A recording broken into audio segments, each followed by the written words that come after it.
19, 18. Next. You're live, Daniel Yaluz. Paris. Not a Yalusa, that's for sure. Yes. I was born in. My father used to do Britain. Wow. But you live in Kahir? Wow, in Kahir. Wow. And I grew up in France, more or less. In Paris? Yeah. Paris. You're Shader. Shader. Yeah, you I know. Zvi Russell. Stanford Healing. So the kids at Wilkes-Barre wanted to know why I wrote everything down. So I told them because they matter. That's funny. If you in my book really matter. I'm sure they were touched. And You won them right then and there. No. It's not When were you there, Rabbi? Originally, London. They're not English.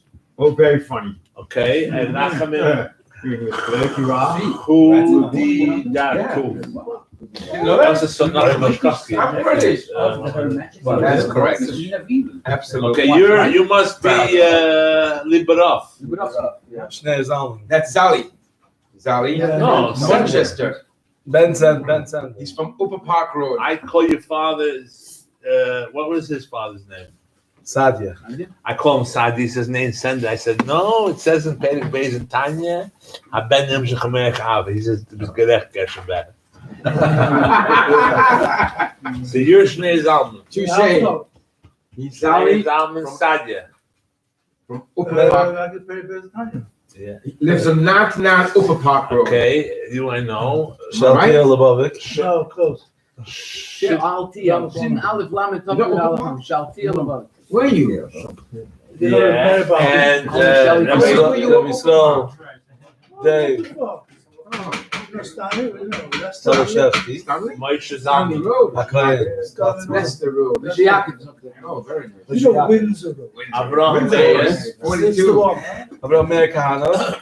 This is Kalman Rothman. I will. Rothman. Rabbi Rothman, where are you from? Which city? Cleveland, Ohio. Cleveland, Ohio. Wow. Want to know where people were born? Yes. Yeah. Zeh Negev. Oh, Okay, and you're My neighbor. London, England. London, England. We grew up on Rechev Chabad. Halevi. Halevi. Rechev Chabad. We lived on. And Ayalev. Fuss. He was born in Brooklyn. He used to play football on the streets and smash Crown windows. Heights. He was born in Crown Heights. and who's in the back over there? That's by That's right. Snooker. Yaakov. That's Yaakov what? Vorsheimer from Melbourne, Australia. By the way, your cousin Mendelipska was watching. Okay, now we're going to start like this. Ah, First of all, I want to start with a story from the Alter Rebbe in Kfar Piena. Even though it's a Kislev, has nothing to do with Chavdal Tevis. But I want to start with a story that the Tzemach Tzedek tells about his Zaydah. The Tzemach Tzedek wrote a letter to a doctor. And in the letter, he writes the importance of being B'simcha. And he brings there, and this letter is published in two versions. If you open up the Igros, there's an Igros Kodesh from 3 Rebbeim together in one volume. It's pretty big. Alter Rebbe, the Mittler Rebbe, and the Tzemach Tzedek. And if you open up the section of the Tzemach Tzedek's letters, the 4th or 5th or the 5th and 6th, there's 2 letters back to back, and they're the same letter but different versions. So if you learn both, you find some differences. Nusach Sheni, I don't know why. Doesn't explain. So I'm going to compile between the two, to collaborate both letters, because that's what I want to focus on. And Tzemach Tzedek tells a story in this letter, explaining to the doctor how important it is to be b'simcha. And he writes, B'kfar Piena, you all know that when Alter Rebbe passed away, he wasn't well, and he passed away in a village called Piena, a very small village. And the Alter Tzemach Tzedek writes there that Motzi Shabbos, Pasha Shmais, the last Motzi Shabbos of my Zayda Ba'al Medain, I was davening Ma'ariv, and because of the Matzav, I was very sad. So I davened Ma'ariv in a very sad tune. I don't think he uses the word Marash Chere, but a very melancholy tune. I forget the words he uses. Gagoyim, a sad tune. And Hasaba, my Zayda waited for me until I finished davening Ma'ariv. And after I finished, and this is right before the Stalkus. I think he passed away in the middle of the night. Yeah. Also Matzah Shabbos. So he said, the Alter Rebbe, my Zayda waited till I finished davening Ma'ariv. And after I finished, the Alter Rebbe said to me, you should never daven with such tunes. A Yid has to be besimcha. And the Tzemach Tzedek elaborates in the letter. He brings the famous word da malamayla mimoch. We know it says in Pirkei Avos. Literally, it means you should know what's above you. But the Chassidish Taitches is brought down in the name of three Rebbeim. Da malamayla. It's a pause. You want to know what's doing? Mimoch. Look what's doing by you. So he says, if you're besimcha, you'll be. And the Tzemach Tzedek says there, even if it's not 100% true and genuine, it could be faked. I last time I told this story, someone said, you want me to walk around with a fake smile? That's not what the Tzemach Tzedek means. But sometimes, especially when others depend on you, they can't afford to carry all your baggage also. There was a joke going around that the ears came to complain. They filed the ears of a certain person, filed a small claims court. You've been wearing your glasses, fine. Sometimes you put your pen, you hold your phone. Now you have a mask. He says, what else do you want? Do you want me to carry your bags for you? The ears wanted to know. Years. The Oznayim. Akaponim. Akaponim, the Tzemach Tzedek writes in the letter, I'll bring you a halacha that proves you're allowed to fake it till you make it. There's a halacha, it's a Mishnah. The Mishnah says you should not collect tzedakah if you're not poor. Don't act poor if you're not poor, because chas v'shalom, it'll happen.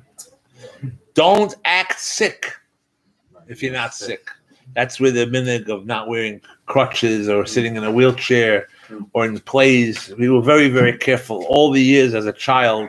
There's one thing, you don't act sick, because chas v'shalom, the Mishnah paskins, it could happen before the person's shlichus in this world is over.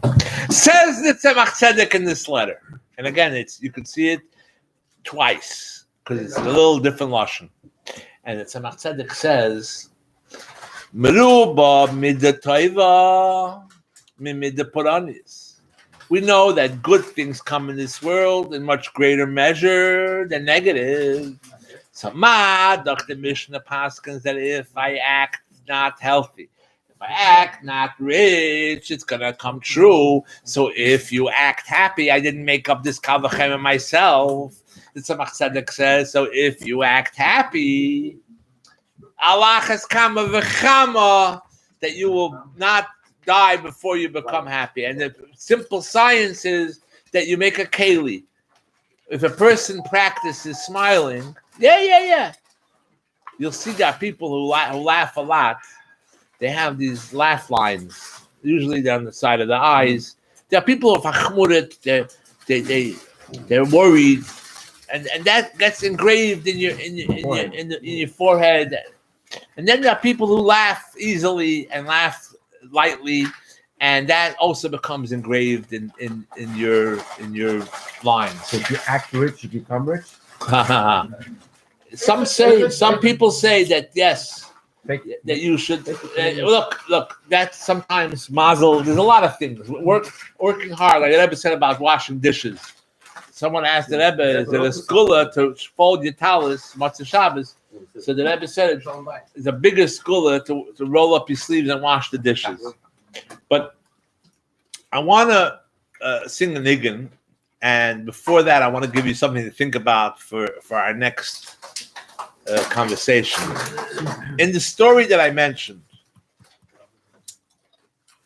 I want to focus on the theme, which is Dam Alamayla Mimach. But before we get to that, I want to first ask you a diuk in the story, and I want to hear what you think. And after we sing, I want you to tell me what you came up with. You remember in the story, there's one detail. Piana Fashtek, Matzah Shabbos, the last night of all the details I understand. But there's one detail I don't understand. What is the Tzemach Tzedek telling you? How do you explain it? Tzemach Tzedek says, I was davening Ma'ariv, and the Alter Rebbe waited for me. What does the Tzemach Tzedek want us to know from the fact that the Alter Rebbe waited? Does that explain something? What is the point of the waiting that the Tzemach Tzedek? I always wondered, and tonight I decided today to present to you. Last time I Farbrengen to Kislev, I asked a different question about the Hagdama and Tanya. It says there, I have all the answers to all your questions. How could somebody write that? All the answers to all the questions. And I got wonderful answers. So I'm not going to ask that question, but when you open your Tanya, and before we say L'chaim and sing a niggin and answer the question of what does it mean that the Alter Rebbe waited for you, I want to remind you, I asked Rabbi Zalman Posner Olav Shalom once when I was working in the college. I knew that he was one of the pioneers in Shluchim campus in Tennessee. So I went over, and there's nothing like learning from someone with experience. What happens when somebody with a lot of money and no experience meets someone with no money and a lot of experience? The guy with the money ends up with an experience, and the guy with the experience ends up with the money. So I asked Rabbi Posner, give me some advice. That when I go on campus, it's a big school, there's 20,000 students, it's overwhelming. Any work, any shlichus is a shlichus, but campus has its own unique situation. Give me some advice. He says, when you give shiurim, I said, that's the main thing. My main thing is shiurim. I don't really have Shabbos because there's no campus. But we have shiurim every week with a lot of food. The food is the key. So he says, when you go into a shir, I want you to know what you're going to go out when you come in. Meaning, when you sit down by the shir, what are you asking the students to do? Is it going to be a mitzvah? Is it going to be something to think about? Don't eka by the end of your shir. I forgot the punchline. I forgot the ma'aseh eka. You know the expression ma'aseh eka. It comes from the Rebbe actually. But Zalman Posner, this is what he told me. So from then on, I always knew that even if the shir is about parsha or about a subject or a conversation, a lot of times it's a round table. The students take on their own. But there's going to be some kind of ma'aseh b'poil. Either tzedakah, I always have a pushka, or make a bracha, so we make a bracha. It's going to be negavas, and negavas always works well because it leads to mikveh and it leads to tahara, and without evasion and without pressure, no miftzoyim. It was very, very helpful advice. So before we go to l'chaim, and before we talk and have a good time and laugh, I want to take a walk away, a one takeaway that I would have saved maybe for the end, but let's do it right in the get-go so we know, everyone knows what do you Farbrengen, to encourage each other, to be minded, the shiurim, and to become more excited and enthusiastic. So let's take on right now what I think is a very simple hachlata, making a hachlata I met Kuti Feldman today. So he says to me, he says, it's the Mitte de Zah. The Mitte de Zah. The Mitte de Zah means that godliness is taking a rest. Taking a rest because I said, why? I didn't get the connection right away. I'm a little slow. He says, it's at Rosh Hashanah. Shana Teresach Chassidus. And at Rosh Hashanah, the night before Rosh Hashanah, when the sun sets, it says that, so to speak, the godliness that rested in our world this past year goes up. And gets a Kaddish, and by Binyan HaMalchus, when we blow the shofar, a new energy that was never here. The Alter Rebbe actually says that was never here before. It's a very big Kaddish what happens. So there's a in-between period, which is called the Mitte de Zah. Of course, there's those that split hairs and say, so how does the world exist, and how does the wind blow on Shabbos and all that, but so the takeaway I want to suggest is that it's so simple that you're going to slap your Durmita. It's Aramaic. Durmita is Arab. Durmita is sleeping. Dorm is sleep. Dormant. Dormant. No, it's not dormant. It's Durmito. No, but I'm saying it's from the Latin. It's like dorm. Dorm means to sleep, right? Maybe. Dorm means okay, even better. See, how do you like that? Azulai is blue and Durmita is sleep. Okay, so a very simple takeaway you're going to say, for this I came tonight to Farbrengen. I could have stayed home and helped my wife taste the cholent. Can't taste the raw cholent. Taste the cholent. My participation in the cholent on Fridays is since my kids came to the house. I married kids a few years ago. They got us a pressure cooker, and we don't cook the cholent anymore. Now we put it in a pressure cooker in a bag. But anyway, my job is on Friday afternoon to turn it a crock pot. That's the same before Shabbos, to turn it to low. To turn it from high to low, because if not, it burns and sefrela. That's my whole job. You hear? My brother-in-law puts in hot dogs. He opens the freezer, he finds a hot dog, and he throws it into the cholent. I happen to like hot dogs and cholent, but in my house we don't do it. Okay, so what's the takeaway? The takeaway, one more story about experience, then we'll talk about the takeaway. Old lady, I think she was 94 years old, walks into a bank. She gets online, a very, very long line. She gets to the teller. It's her turn. And she says, I would like to withdraw $10. So she says, excuse me, ma'am. If you wanted to withdraw anything less than $100, you have to go to the ATM. So the old lady turns up her hearing aid and says, I don't want to go to the ATM. I want you to give me $10. It's my money. And I'm here already online. It'll take you 2 minutes. Here's the withdrawal slip. Give me $10. She says, the rule is that if you want $10, you have to go to the ATM. And I'd appreciate if you get off the line because there's a lot of people waiting behind you. She says, I'm not finished yet. I want to withdraw all the money in my bank account. And she gives her the number. She checks. She says, 300,000 and change. She says, you cannot withdraw all of that at once. For that, you have to call and meet with an officer, and they check that it's not doing it under stress. So how much is the maximum I can withdraw? She says the maximum you can withdraw in one day without notice is $3,000, and you have more than that in the bank account. So you can. She says, okay, I would like to withdraw $3,000. She rewrites the withdrawal slip. She gives her the slip, $3,000. She gives her the money. She takes $200 and $990, makes a deposit slip and gives it back to her, and she takes her $10 and she says, "Have a nice day."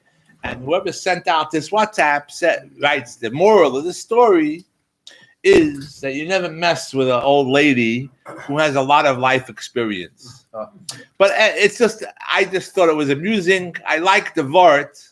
We all say, I got a flat tire, I got lost, I got this. We all have our Evan Mossos, our difficult moments and days, and we get frustrated, and we need to remind ourselves that we're ba'aminim.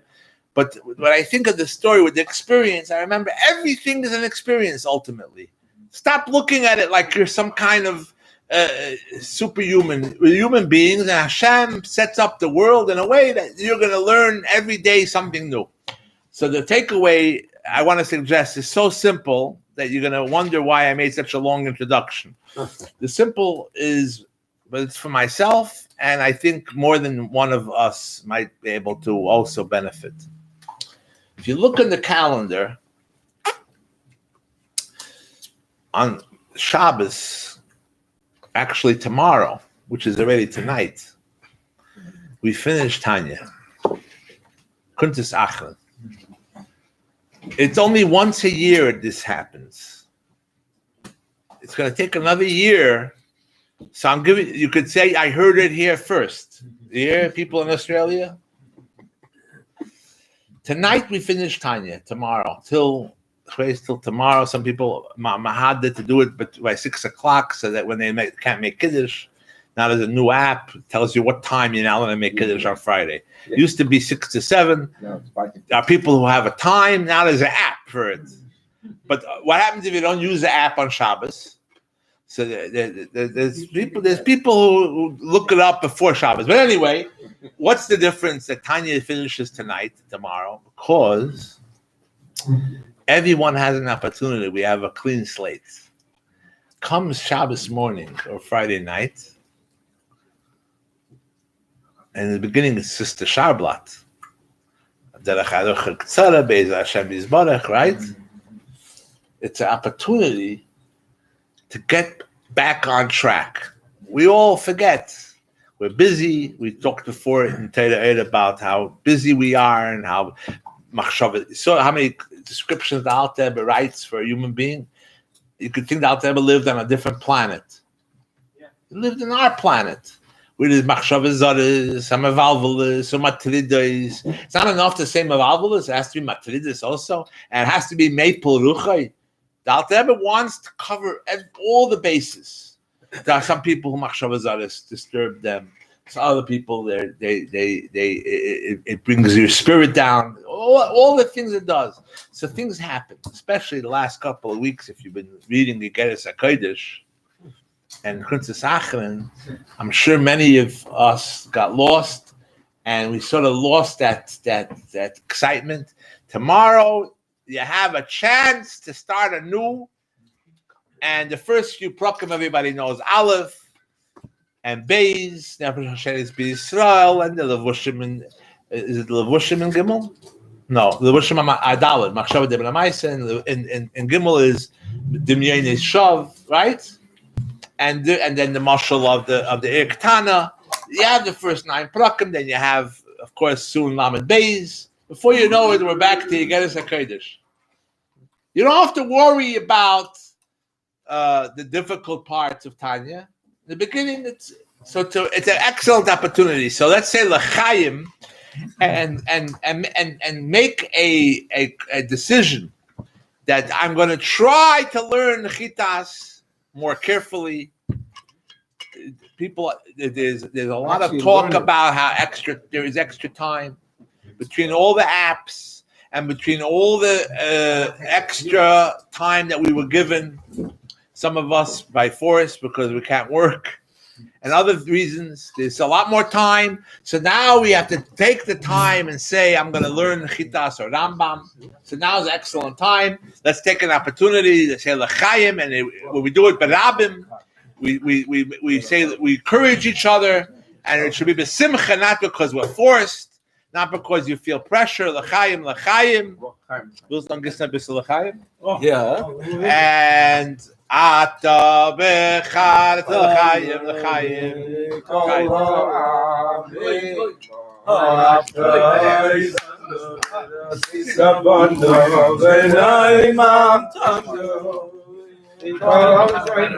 V'kidash pano b'mitzvosecha.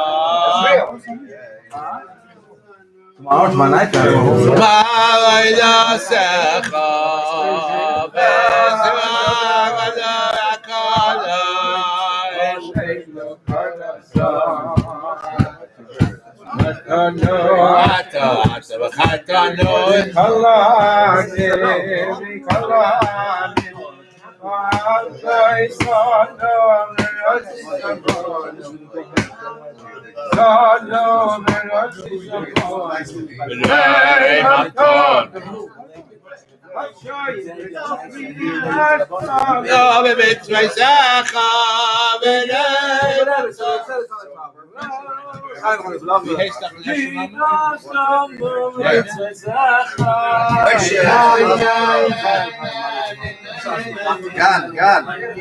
What's your first name?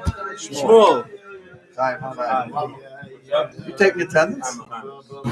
What's your name? What's God? What's God? What's God? What's God? What's God?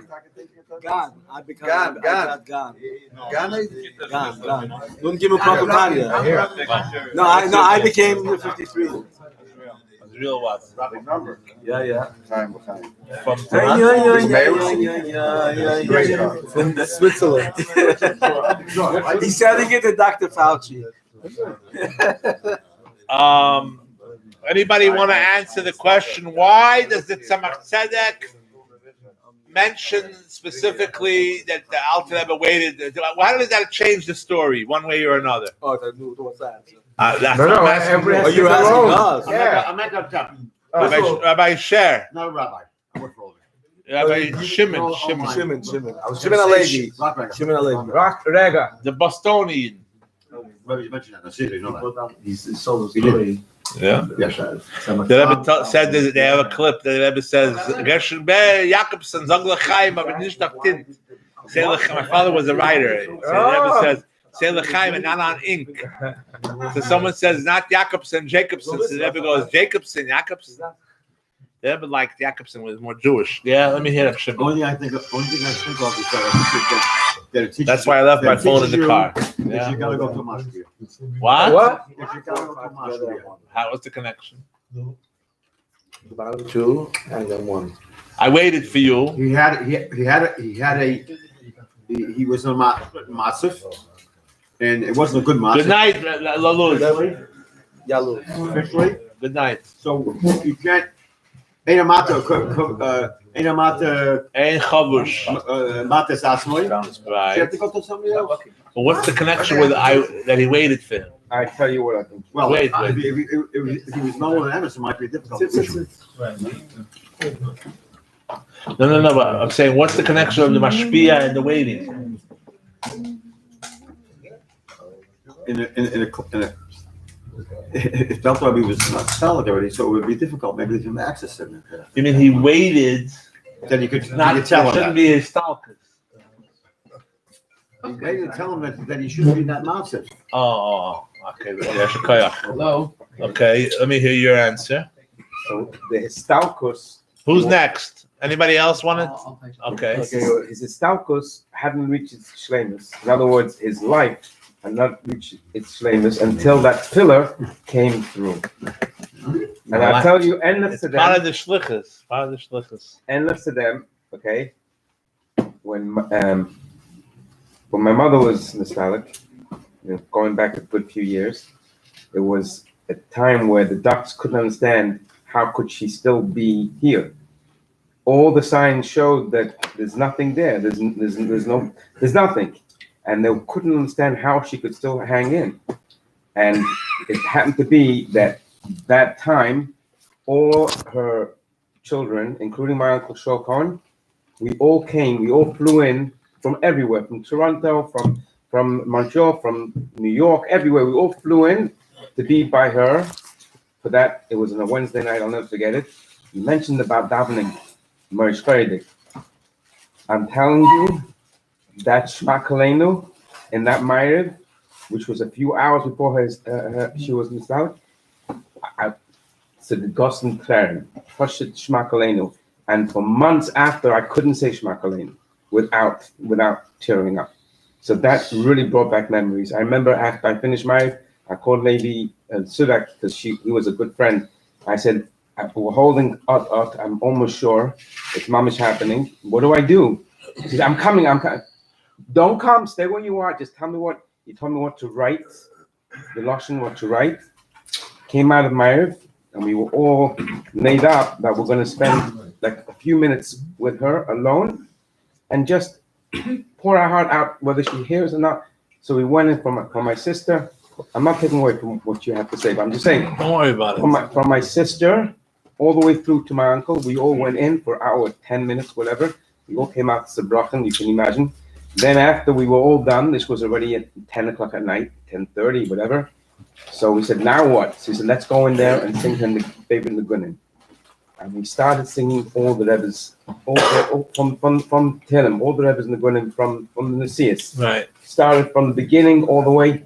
We got up to part of the Shalom. Okay? And I remember like it was yesterday. We got up to Va'ani Eftach Bach, and that's when we all saw the last pulse in her neck. Really? It was pulse. You could feel it. You could cut it. And I remember at the same time, there was these two women who had come into the room because she was in a place called Chantal Square. I'll tell you about Chantal Square another time. It's basically a convalescent home where people can, with respect from people, can live out their last days or whatever matter they're holding in their life, whatever. So I remember we turned around, we see these two women standing there telling with us and singing, and we said, well, what are they doing? We're having a private moment here. And right by the Patira, we turned to each other and said, what do we do now? And she said, with the Chevra Kadisha, you gotta leave the room now. They were there. They also felt that something was happening. It was crazy. So just what year was this? This was oh my gosh, what year was this? It was 2003. 2003. But I remember that the next morning I heard that all the staff were outside the door, and they had their ears like glued to the door because we were all singing these Nagunim, and it was something spiritual. Worlds were colliding. It was like you could see a crossing over. You could feel something in the room. It was like I can't describe it to you. Shaltil? I wasn't going to say anything that profound. I was just going to say, "Ain't Vadim Yezim Edei Pshutan," and it was apparently possibly uncharacteristic of the Alter Rebbe waiting for him to finish davening. It was something very important that the Alter Rebbe wanted to make a point about the Stalkus Take. But I want you to know this; it's extremely important. That's it. Just we're learning now Mittler of his and we brought and with Mati Lipska, and he actually brought down this story to bring out the point that from here we learn that how important simcha, and that atzvus brings to the worst in a person. Right. Okay. Anybody else? Why did the Alter Rebbe wait for the Tzemach Tzedek till he finished davening Ma'ariv? A story. Kind of interrupted him in the middle. Could we just say this? Avakash effect British Gemaisis. Perhaps he didn't want to interrupt the document. But why wouldn't he? Maybe He didn't interrupt the davening. He didn't want to interrupt the davening. That's also. Very good. That's a Pashkik shot. I mean, you don't have to be. Maybe you would think he would have been interrupted. He could have changed the davening. Yeah, right in the middle. The davening should have been besimcha. You don't interrupt the davening. You see? That's his tie. Hello. And don't interrupt. Take a phone call. Listen, all the other could have just said Mike's simcha. friend. He's calling about the Farbrengen. He wants to know. Right. I want to suggest the following. 4 or 5. We mentioned before Full house. the Tanya. The Tanya, it says, there's a famous one of the 12 psukim. V'hine Hashem nitzav olav. Put it in the foil paper and bring it here. Muloi kolad. It's kvoidei, right? Ma'abit olav v'oichen klois v'leiv. Yeah. In Moivdei Karoi. You all know that one of the 12. It's one of the Yisodis. Say that you say this. Take it in a hot cup. I used to teach 12 psukim to the 8th grade in Beislivka. They all knew the 12 psukim inside out, but did they know the meaning of the psukim? What message is there? And it's not just to chant. That's also part of the avodah. There's each one of the 12 psukim has a story where it comes from, Some are Torah Shebiksav, some are Torah Shebal Peh, some are Chassidus, some are a mixture, right? Each one has a school. You can write a book on each one of the 12 psukim, literally. And from time to time, we should look into it. It's not just for little kids. It's also for the adults. So when I was doing my research on the 12 psukim, I needed sources. So I looked in Tanya. I looked at Rabbi Korf's Pirushim on Tanya, and on the pasuk V'hinei Hashem Nitzav Olav, Rabbi Korf brings without a mocker. I told him because I eventually married his granddaughter. So when with Farbrengen, I said to him, we should republish your book with Mekayris. A lot of the things he doesn't write a page number. He writes Sichas Chakad Moshlita, Moshe Zuchme. Where are you going to find the Sicha? So he doesn't bring the makar, but it's a very geschmack of vart, and that vart is what gave me the answer to why the Alter Rebbe waited for the Tzemach Tzedek. Although all your answers were also right. What is the vart from Rabbi Korf? A very simple vart. V'hinei Hashem Nitzav Olav comes from the pasuk in last week's parsha. Yaakov Avinu has a dream. Yaakov Avinu has a dream that there's a Sulam Tzvatzav, Hashem Nitzav, and who's standing above the ladder where the Malachim are going up and down? Hashem is Nitzav. Hashem is standing there, and Yaakov wakes up and says, Zeh Sha'ar Shamayim. This is a place of godliness and so on. Everyone knows the story and all the details. But the word V'hinei Hashem Nitzav, I want you to first translate that Pshutei Shel Mikra. What does it mean? V'hinei Hashem Nitzav Olav. Hashem is standing above you. Says Rabbi Korf, there's a deeper touch to the words V'hinei Hashem Nitzav Olav. Hashem Nitzav Olav can mean Hashem is standing. It's a point of reference where Hashem is. Hashem is standing above you. Or translate it literally, Sheba literally. On you. He depends on you. Hashem Nitzav Olav doesn't just mean where Hashem is standing compared to me. But I need you, Dafka. The story with the Alter Rebbe reminds us of this detail. And why do we need to be reminded of it? Because we grow up thinking Tachas Hakavana is bittul. I asked Rabbi Chaim Reitblatt once. I have his picture. I brought his picture especially for that reason. So when I tell a story, I can show who it is. This man, his name is Rabbi Chaim Reitblatt.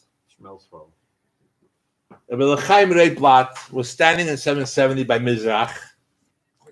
In this exact position with the Talson's film. I found this picture and I put it in my book to show you while I tell this story. And I'm looking at him from my point of view where I'm davening.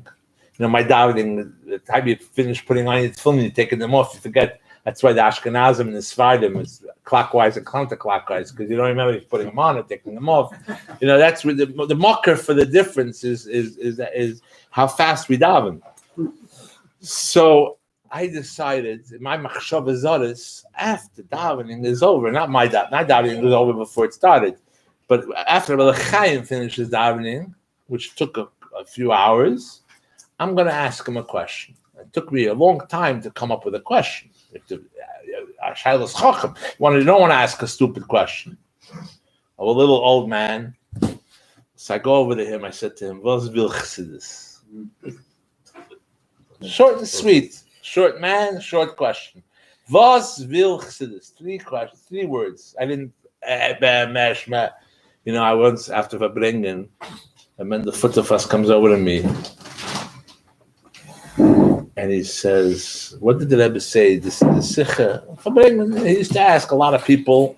That's how he would recollect the things that he missed or he didn't understand. So I started explaining what the Rebbe said. So he says to me, "Das nicht gut verstanden der Indian. You didn't understand the Indian so well." I said, "How do you know?" He happened to be right.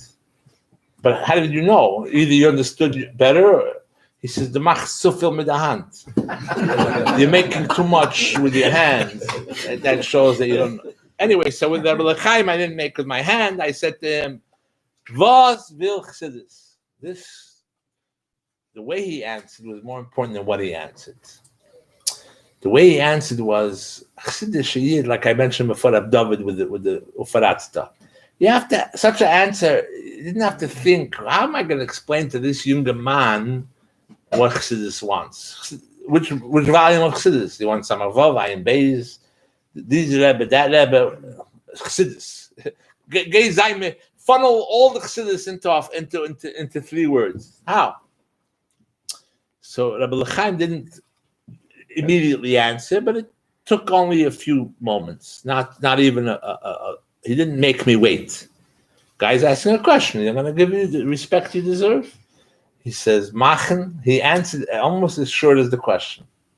Machen von ani ayin.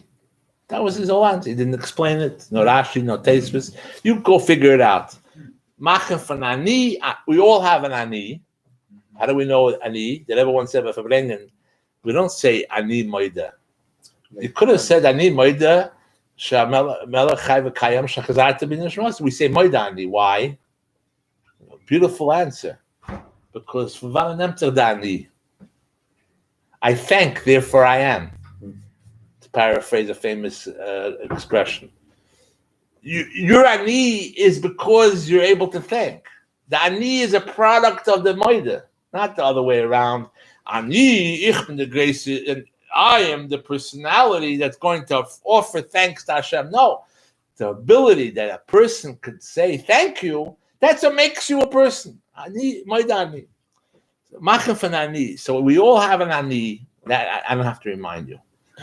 And you're taught your whole life that you're here for others, that you have a purpose, you have a mission, you have a shlichus, we have opportunities, we have responsibilities, and all of that. So a person can think from all that bittul, I don't really matter. It could make you what's atzvus, what's wrong with the way the Tzemach Tzedek was davening? Is there anything wrong with the etzem? He meant well, but what you said before, who was it? Not you. You said the product of atzvus. Maybe the cheshbon. You know the cheshbon is a lichtike, but the sachakel is not lichtike. Atzvus could be the way you got to it. The calculation for your sadness might be correct. You didn't make any mistakes, but the sachakel, the end result, what you walk away with is not a good result. Simcha. I don't know who said the word. I heard the word. I like the word. Simcha can sein the cheshbon is nicht kenichtike. It came from a joke, obviously not tasteless. We're talking about something that's appropriate. But the simcha could be the cheshbon is wrong, but the sachakel is arichtike. Tzemach Tzedek wasn't doing an aveda, but what atzvus could bring is worse than any aveda. Why? Because bittul. When a person is bottle, it could leak to atzvus. Says the story the Tzemach Tzedek is saying. The Alter Rebbe waited for me. Hashem nitzav olav. It's a mashal for Hashem nitzav olav. A person is needed. How do you reconcile both facts? Mitzad echad ani is ayin, and you have to be ibigay geben. So first of all, we all know there's a Mishnah. The Mishnah says. My family especially knows this Mishnah. It's in our name. The Mishnah in Sanhedrin says, Chayev Adam Leimar B'Shvili Nivra Elam. How do you reconcile that with Bittul? B'Shvili Nivra Elam. In fact, by Farbrengen, the Rebbe once said, a very big chiddush to me, it was a Hashem Nitzav Olav moment. Because you know what the Rebbe said, but if you think into the depth of it, it's not a kasha, it's actually a shlichus. The Rebbe said, B'Shvili Nivra Ha'olam doesn't say Africa, China, part of the world. Ha'olam means the entire world, which includes our population, our whole universe was created to help you in your shlichus. The Rebbe, I don't know if it was a slip of the tongue. I doubt it. The Rebbe said, "This is kailul nesiderenu." Nesiderenu is also created for you. That's a huge response. I didn't say it. The Rebbe said it. So how do you connect the two things? Tzad I have to be Mishulei Never Hashem Nitzav Olav. And Tzad your wife screams at you. You are nobody. You are nothing. Sometimes you don't need your wife to scream this at you. You can scream it yourself. I could have been rich. I could have been successful. I could have been talented. All the kindness that we have against ourselves. So how do you mix the two koiches of B'shvili Nevra Elam and we mentioned before Da Malamayla Mimach and so on? Of course, it's an antique. And not only that, it leads to simcha. When a person is bittul, we know the Rebbe Marash, for example, says the difference between simcha and atzvus is yeshus and bittul. When you have yeshus, you're never happy. Esav, this is the Rebbe Marash's words. Esav was never happy. Why? Because he always wanted something that someone else had. I have two wives. I want another 2 wives. I have a car. I want another car. I want your shirt. I want your phone. I want yours. Yeshus Gaiva brings to atzvus. You're never going to be happy. I want another job. I want to retire. I want a vacation home. I want. What about now? Enjoy the moment. No. Avram Avinu. This Rebbe Marash picks these 2 people. The Avram Avinu and Esav. Usually it's either Yaakov and Esav and Avram, but in this case it's Avram and Esav. The Rebbe Marash said Avram was always happy. Why? He had bittul. Bittul brings you to happiness. Why is bittul bringing you to happiness? No expectation. Because exactly. The Avram Avinu fed everybody, and if there was left over for him, he was content. Of course, he wanted more. You ask for more. You could ask for more. Content doesn't mean you don't want tomorrow to be a better day, but I'm thankful for Hashem for what I have today. So the kasha is, if a person is going to focus on Bishvili Nivra Elam, you could become egocentric. You could become egotist. It's not healthy. So how do you reconcile the two things? And I believe that this is the purpose of the Tzemach Tzedek saying that the Alter Rebbe waited for me. If you ever think about the hours that you waited in line to get dollars from the Rebbe, or if you wrote a letter to the Rebbe, anybody from my era wrote a letter to the Rebbe, you got a letter with a stamp. Sometimes it was hand-delivered by Rabbi Groner or Rabbi Klein. How many, each younger man that was born in the 50s, 60s, and 70s, besides the dollars and the Kosher Bracha, you think about the hours you waited for the letter to come, or to get on Kosher Bracha, or to get something from the Rebbe. How many hours did the Rebbe wait for you? So in the story in Vienna, the Tzemach Tzedek only says he waited for me that night. He didn't talk about the Alter Rebbe waiting for him the rest of his life, although that's probably what a Zayda does. But in our case, and again, I'm not saying this out of guilt. I say it out of honor. That means that there's a certain faith that Rebbe has in me, especially in this Tkufa, that he invested if I counted the hours, not minutes, the hours that Rebbe put just into me, not my parents, another few hours, and not my siblings, me and my wife and children. There are hours there between the dollars and the Kosher Bracha and the personal letters to my bris, my upshen, my mitzvah, my wedding, and the first few children that were born. Just to sign those letters takes time. You all know what it takes. So does it mean I owe the Rebbe that time? No, that's as they would say, scientific. Quid. That's the expression that the president made today, with the impeachment. Quid pro whatever. I'm not talking about that's on the cheapest level. On the deeper level, if the Rebbe waits for me, it means he believes in me. It means you have to believe in yourself. How could you go through a day and not recognize, as the Fidik Rebbe says, a person has to know his milas? You have milas. The Rebbe did not wait for you because you don't have milas. And your milas are needed. Mashiach, the Rebbe says, is a shliach with his Esek Koyach. You need your Esek Koyach, not his Esek Koyach, not someone else's, Rabbi Yael, and this tzaddik, and that Elyon. You, a hedyot, like the Alter Rebbe says in today's Torah, the hedyot. Did you notice how he picks out the average person? The simple person, the guy with machshavas others. I need your Esek Koyach HaNefesh.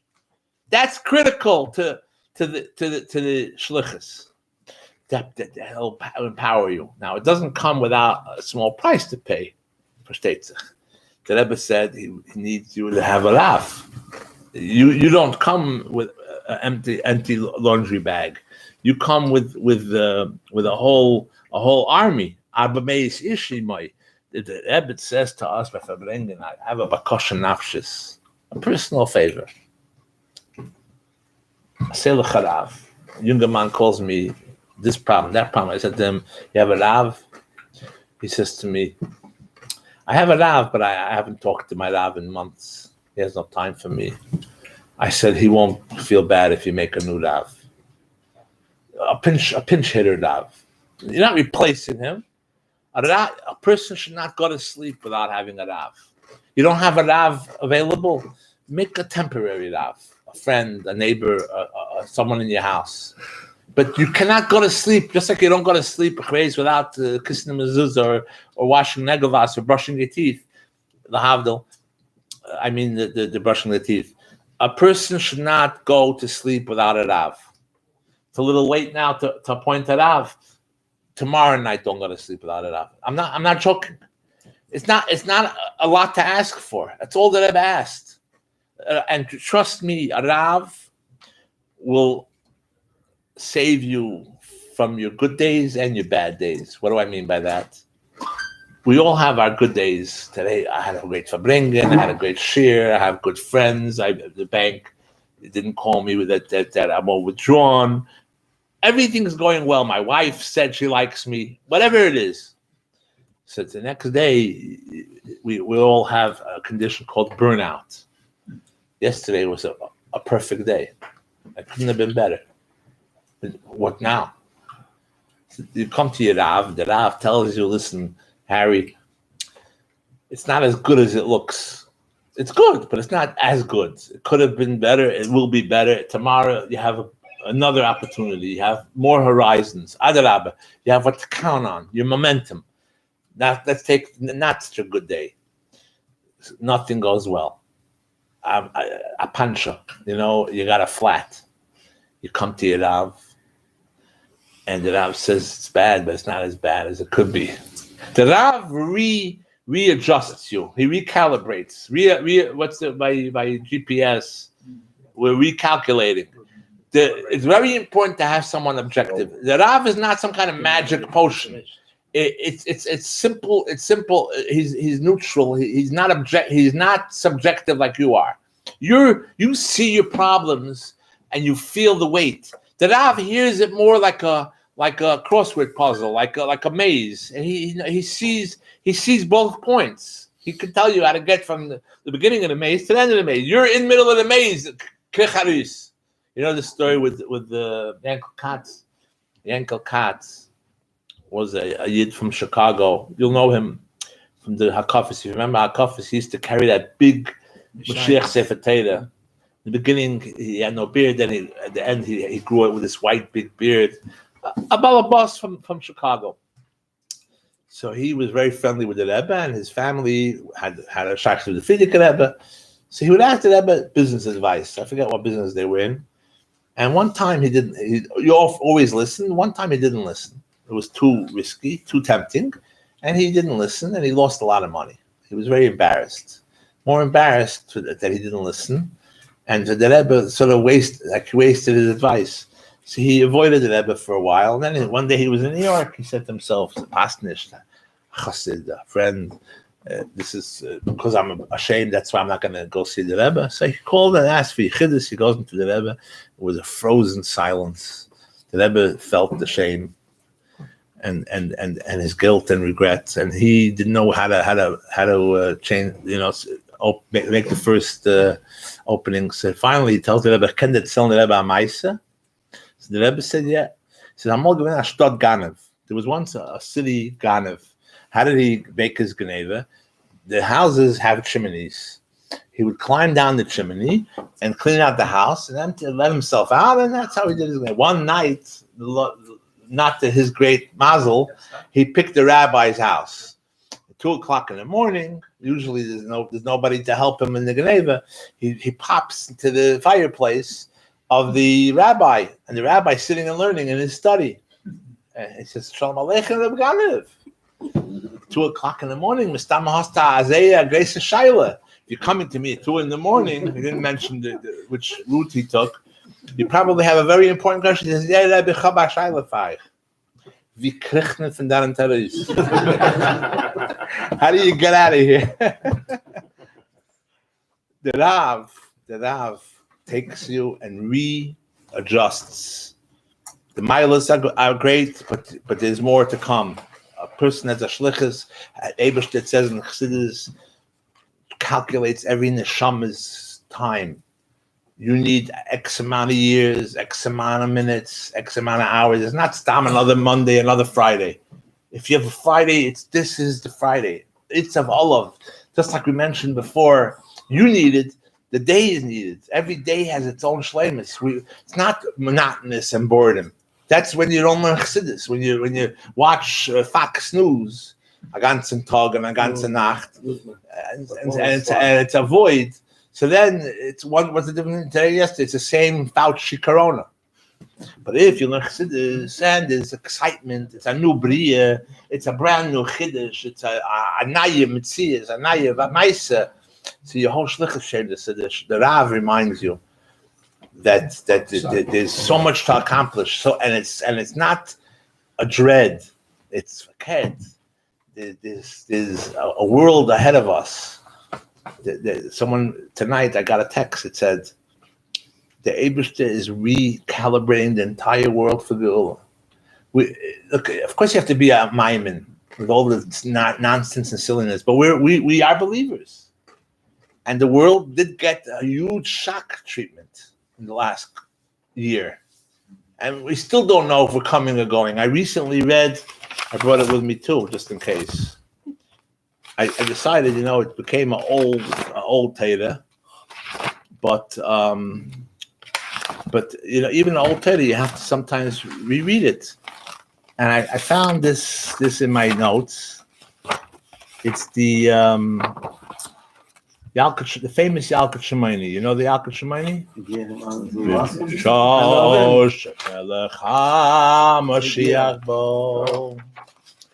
Anovim. I read over the whole thing. He said the goyim are gonna go and gonna come, and they're not gonna know whether they're coming or going. The yidden are gonna shine. Today, a yid davens, he learns. He shut us down for a few months. There was no Torah, chas v'shalom. There was no minyan. And the yidden survived. The Zelbaz Yidel, gate with the Dalet Kanfis. I'm gonna get mafta this Shabbos. Okay, I'll get mafta. I thought I forgot the Torah. I needed mafta for my father's yard center, and I got after a few months. No Pesach, no everything in the house. It had a certain Hamish klein shtetl. I'm not saying positive, but so the world is reshifting. We have to reconnect to Chassidus. Even if you don't have 5 hours to learn, you'll have 5 minutes. Every bone in your body should feel, whether it's the halacha or the chassidus or a combination.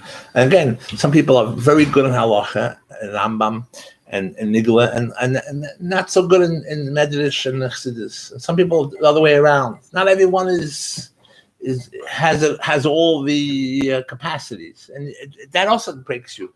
Machshavas Others in today's Torah doesn't just talk about outside thoughts. It's a thought that I can't remember which sif and which sif cotton, and I'm much better in the easier side of Torah. So I once went to Rabbi Heller. I said to him, this Tchum in Torah goes much easier. I have a much bigger cheshek, and a much better memory. He says, not everyone could do it all. You do Kabbalah Sale, you learn. Not everyone is good in every tchum of Torah. Some people are. And that's why we learn from each other. You go to a shir. I remember I was a student at Hunter College. My big Aveda, you hear? I didn't teach him to learn Daf Yomi. So he became a medical student. He went to medical school in a Litvische shtetl, and he ended up going to Daven Mincha. About tshuva from nothing. Literally, the first time he walked in, he didn't know the Tzilis Aleph. Put some tefillin and a tams, all the mices. The snags say, Rabbi Jacobson did a great job on you, but he made a big mistake. He didn't teach you Or HaTorah, the Gemara. I might have mentioned Talmud. It's all based on Talmud anyway. He calls me. He didn't call me with a taina, but he said, "What should I tell them? I don't want to daven there. They make me sit by a Gemara shir." I said, "That's your shlichus. We all have a shlichus. So you don't like Gemara, but you sit through it. You never know how you're going to influence them and how maybe there'll be something you're going to learn." I said, "It's not the end of the world that they're forcing you to learn Daf Yomi. I only had that much time to teach what I taught. It wasn't about my work. It's more. So don't." Al Yipil, the Alter Rebbe writes in Torah, it's a lesson in life. It's a Chiddush Pasha. I mean, this Shabbos. It's not that it's in the Torah and if you didn't hear it and you didn't see it, it's not going to happen. It's going to happen. The Alter Rebbe is not telling you a svara, a hypothesis. Alter Rebbe is telling you what you're going to go through. This Shabbos you're going to go through Machshav Zaris, Hamavalvos, Hamatrides, and the Ava is only going to be Lefisha, and it's going to be Yipol Ruchai. What's the Yipol Ruchai? Yipol Ruchai is Ich bin nicht kein Bal Nigla. Ich bin nicht. That's no one. Hashem Nitz of Allah does not mean that you should list the things you're not. You should list the things you are. A younger man, he told me the letter. He wrote to the Rebbe. He's very depressed. Why? All his friends went on shlichus. They opened Bate Chabad. I failed. I sell insurance.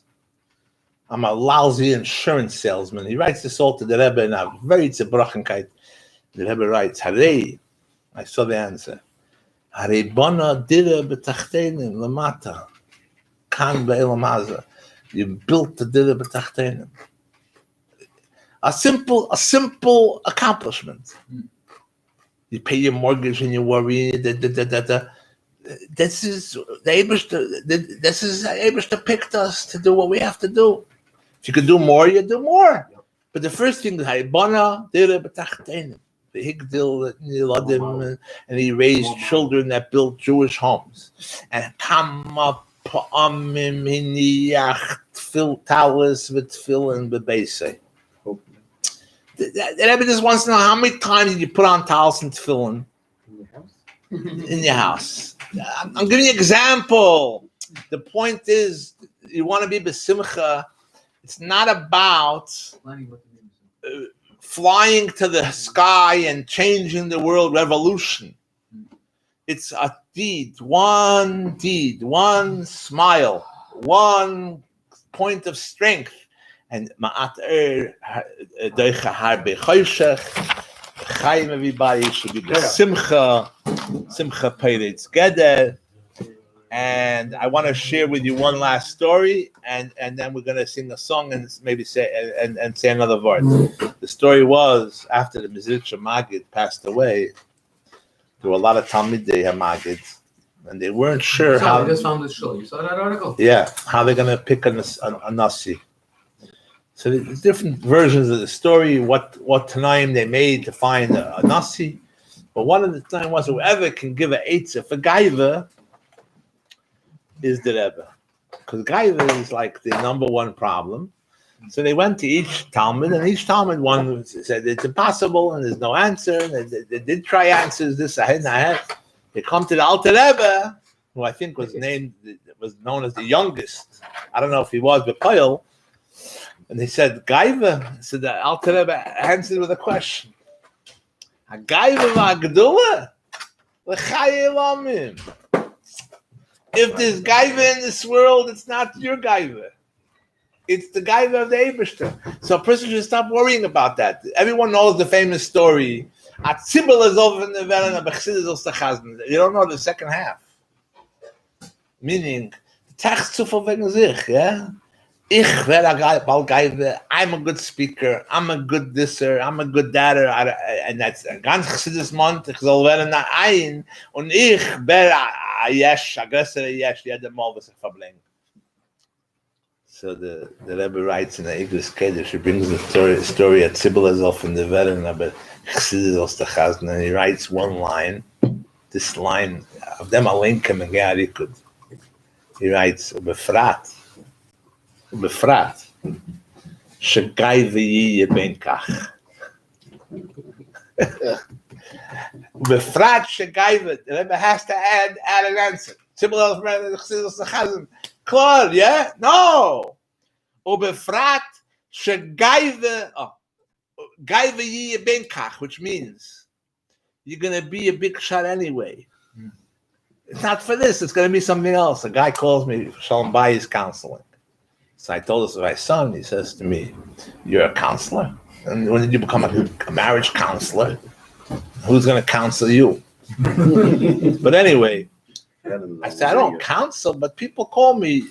Anyway, he says to me, my wife, whatever I talk about this, it's no good, it's too holy, it's not too holy, it's this, it's that. She's always critical. So I said two things. First of all, even if you change everything you say, she's still going to have what to say. That's how they are. Bina is not chachma. Zog Aleph, die sagen Beis. Zog Beis, die sagen Aleph. You're never going to say. You have to decide what you want, who you are.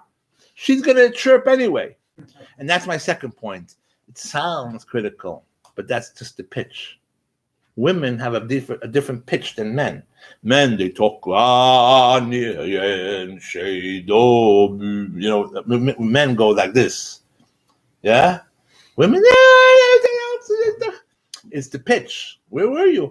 I was here, I was there, I'm sorry. I didn't ask you for your excuses. He thinks he's being interrogated. Your wife asks you where you were. She wasn't checking where you were as in investigation, but the guy is so sensitive, she's just chirping. She cares. She asked where you were. But you think, whose wife is this guy talking about? He thinks that she's after him. She's not after you. She likes what you're doing. That's how they chirp. So chirp back. Or don't chirp. Anyway, l'chaim, we should all have shalom bayis. Everyone who needs a shidduch should have a shidduch. Everyone who needs parnasa should have parnasa. Barachava. It's a skisiv. Said nayiyar l'shalatay v'tikasim v'sichasem. B'dakeh chsidis v'teres achsidis middlezayin b'simcha when you see another yid. And then the Futterfa says, when you see another yid, you say good morning with a smile, and then he gives a burcha. They have now with technology, these old mashpiyim who haven't been around, they came back. They're back. They say, Evan Mikhet Tizak, he says. That Mendel gives a bulcha underneath. When Nishkin Tisha B'Av, Dike good morning. Say good morning to someone and not Tisha B'Av tone. You ever meet someone in Tisha B'Av? You're not supposed to greet each other. So when you wish someone good morning, don't do it in a Tisha B'Av spirit. It's not Tisha B'Av, Rabbi Yisai. It's a Kislev Farbrengen, and the Rebbe once said, "Geht to the Frui, to the Kinder, to the Mishpacha, and Zagzeh, Mashiach kommt," and the Rebbe sent us on a shlichus, not far away, right here in the neighborhood. When you go home after Farbrengen, tell your family what we spoke about. The Rebbe asked, wait, the Rebbe said, I was to Zag, the house is bei dem. The house is bei dem. The Rebbe said, was is dein früh schuldig? I do house nicht bei dem. Why is your wife and your kids and your block, for that matter, and all the people, the whole circle, don't forget it's circles on top of circle, why are they at fault that you're not in the mood? Ani v'af yeah? The Rebbe said, when you're sent to do something, they say, Who am I? And what am I? There's people who are much better than me, much more cut out. When me fragt nicht dein Eitze, hat der Deis. When no one asks your opinion, you know it all. But when we send you on a shlichus, when we send you on a shlichus, sagt nie ali schicker bisschen anders. So the Eibusher should give us all the koiches and the courage, the pride, to be proud, not so much, also because you accomplished, but because you're a chassid. You try to do what the Rebbe wants, and if you fail, chas v'shalom, you try again and again, and you raise families, and you're raising families, b'simcha, and if you don't see 100% success, it's a pinball, the pinball machine. Sometimes the ball, you get another ball. Sometimes the ball doesn't, the flippers don't hit, do you remember? Don't connect. Bounces, and you get the bonuses and mices. But people, tomorrow you come back, he's still playing on his first quarter. But don't tilt the machine, right?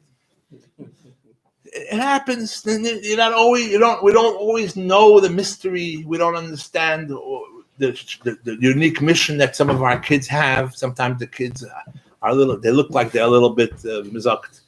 In the fast lane, you don't know what his neshama. You have to show him unconditional love, of course, with values and safety. Make your home a safe home, a home that's happy and safe, chassidus. And the kids will know what matters most. The Eibusher should help. L'chaim, b'simcha, everything b'simcha, l'chaim. Good yontiv, everybody. I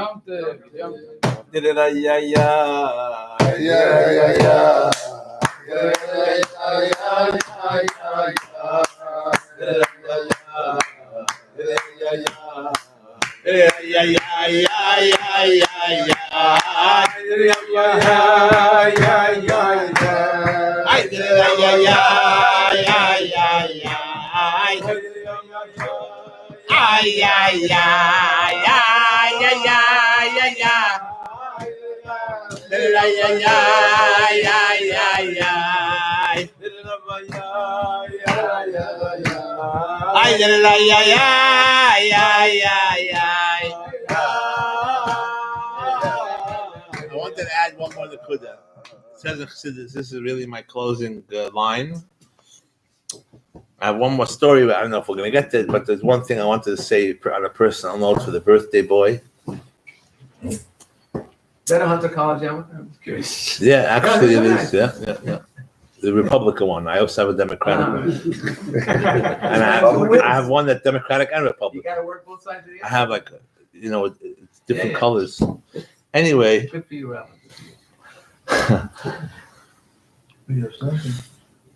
My wife didn't like the yarmulke I was wearing yesterday, so I threw it into the laundry, and I picked the one that was very dark. When I picked it, I didn't realize the color. But anyway, I wanted to say this, that everyone knows the famous mashal, the Alter Rebbe, one of his chaverim of the Magid.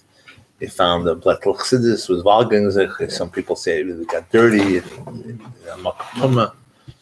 and he said, "You see, I'm right. I thought somebody on a chutzah cheapened it and made it street." So the famous mashal is that the king's son was not well, and finally someone said, if you grind the center stone of the crown, and you mix it, dilute it, and one drop makes it not guaranteed, maybe. And in the nimshal, it's much more. The chassidus is a drop of chassidus that you enter into a person's mouth. It gives them chayis. Of course, they want more. I wanted to say that Moshe, Zalmesha, built a organization. Now I hear there's Beis Hillel, where not only we got a drop of chassidus, but the etzem, the mayon itself, and learning, it creates more taiva, like kaviyachal. It's a moner, it's a messiah. And I thought of a vart. It's my own vart. I didn't see it yet anywhere. Based on what it says of chassidus, it says tomorrow we're going to say in Eishes Chayil Isha Yiras Hashem, Hitis Halal. The Alter Rebbe says in Tereh that the word Tis Halal means you will be praised, you will laud her. But there's another shadish to the word Hillel, Hallel, and that's to shine, Bahalu Neidai. So base Hillel, from here shines. So many other shuls are copying their example, their model of shining the light. And what better day is Kislev to rededicate ourselves to this message. I know Moshe doesn't want me to speak too much more on this, but it's the message. And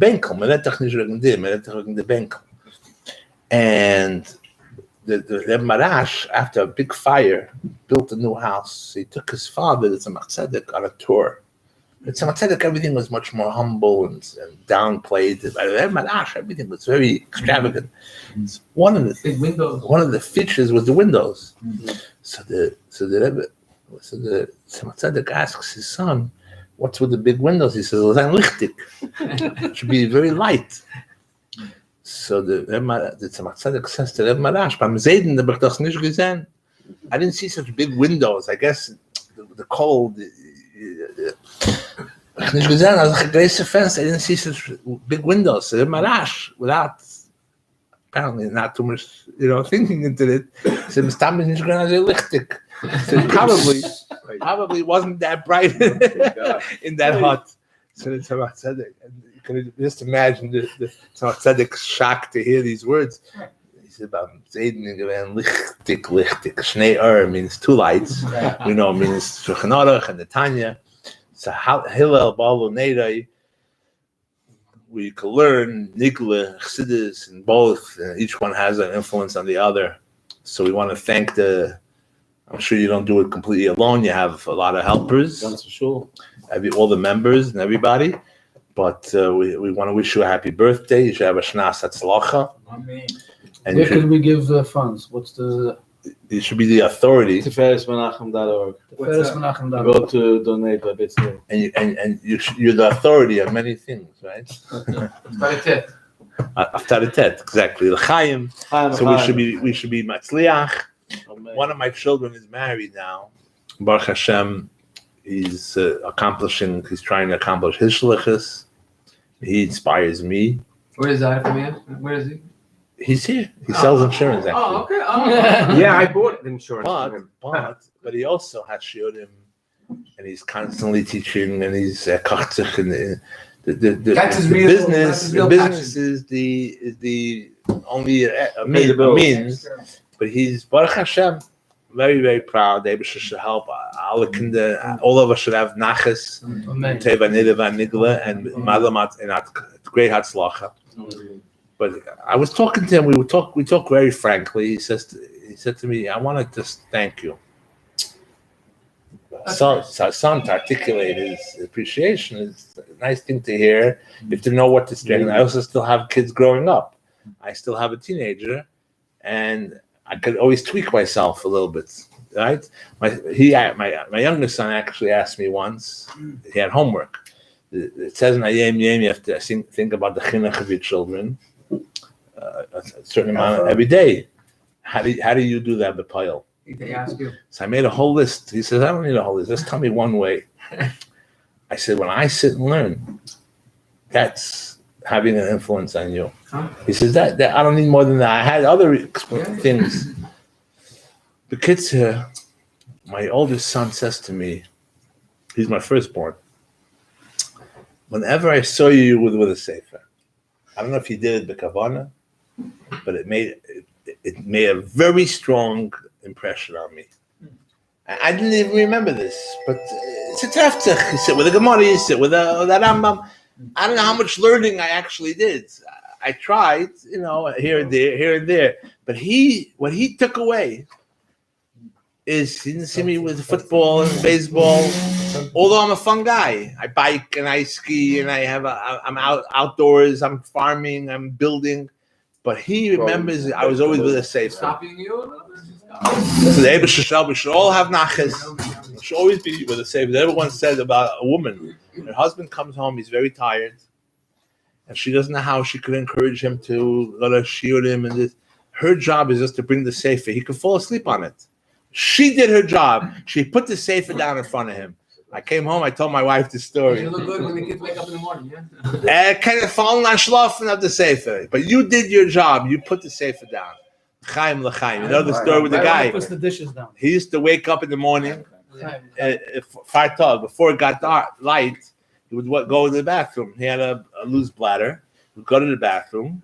On his way to the bathroom every night, he would go to the shas, take out and learn a block Gemara every night. Who? A guy. After a few months, his kids say to him, "The guy is doch bishn. What are you stopping? Go back to bed. You're stopping. You're pausing to learn a block Gemara." He says, "Very simple. When you go to the Maila, the Neshama goes to yeshiva to learn. When you come back down and you come back afterwards, they ask you, where were you? So what am I going to say? I went to the bathroom? I say I went to look up a Gemara." L'chaim, l'chaim. You should all be durchgenommen, mit lernen, davenen, a bissel ahin, a bissel aher, l'chaim. The Ava should not be only a minute, it should be 2 minutes, l'chaim, l'chaim. Amen. I did it. I want to stay longer. I can, but I want to stay longer.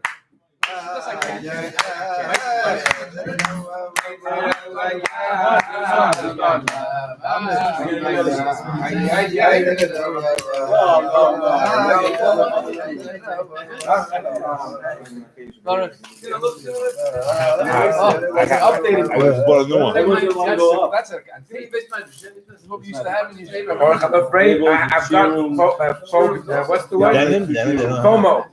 I'm going to put, I have a torn pair of jeans. I'm going to cover this. Just here. I have Why? FOMO. What? I'm scared I'm going to leave and you're going to say something. No, it'll make a bracha chayim. No, I did. Tomorrow's another busy day. Short day.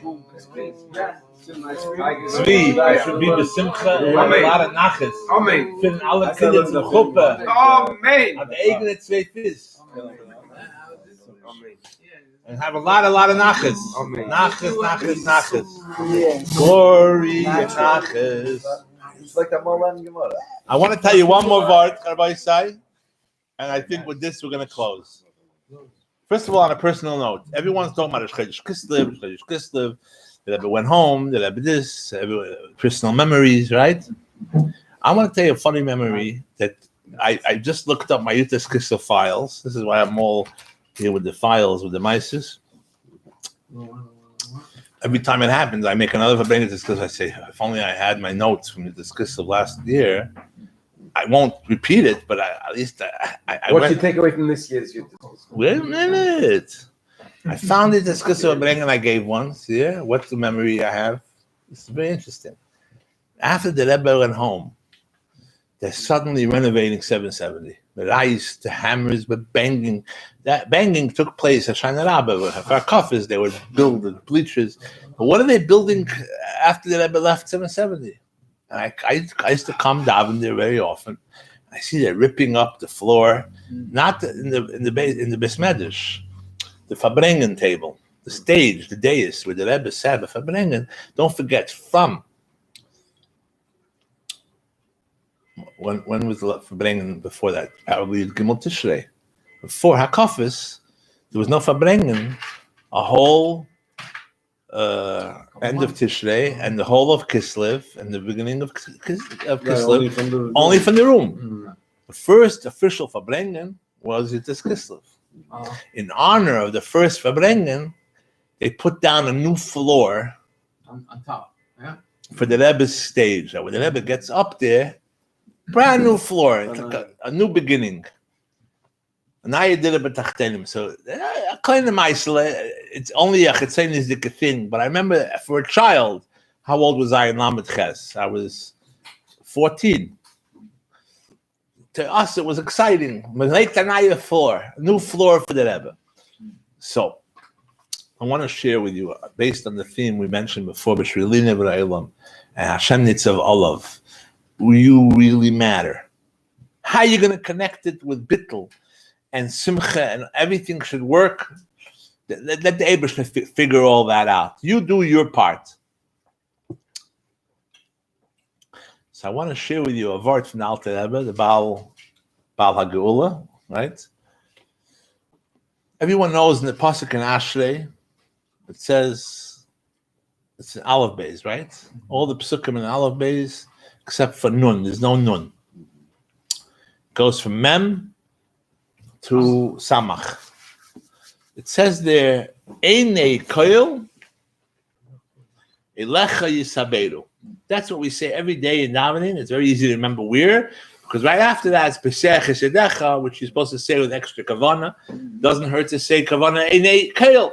So the Alter Rebbe asks, what is Einei Koil Elecha Yisaberu? Pashat Pirush HaMilos means Einei, the eyes of Koil of all people.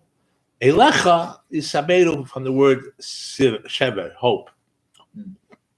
All eyes look to you. All eyes hope to you. I didn't look at the English Tehillim, but if you look, I'm sure it'll be a variation of those words.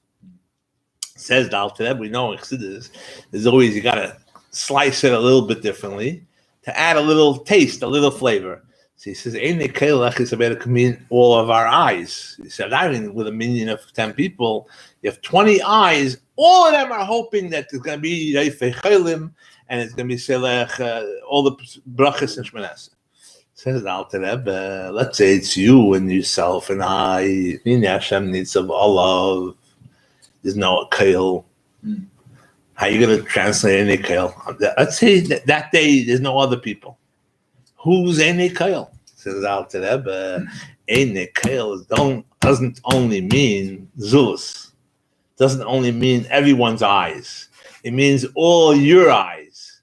Einei Koil, all your eyes. Einei Koil. Where do you have a lot of eyes? A person only has 2 eyes. What other eyes can watch Hashem? He says you have 50 eyes. Nun Sha'arei Bina. Eye is a gateway. Shar is a gateway. A person has 50 different ways that he lets in and out things from his body and from his mind and sense. He has senses. There's the physical eyes, and there's ears, and there's your understanding, and your nose, and your heart. Your heart feels, your heart knows, your heart thinks. And he brings 50. I don't think I counted 50 Lashonos, but I think the Alter Rebbe is implying that there are 50 ways to hope to Hashem. So if you're wondering, Hine Hashem needs a love. What's a love? Koil. Koil is B'Gematia 50. There are 50 different chambers. Usually we talk about Eser Koiches. I can go to Hashem from the right side, from the left side. I can do mitzvahs in all different ways.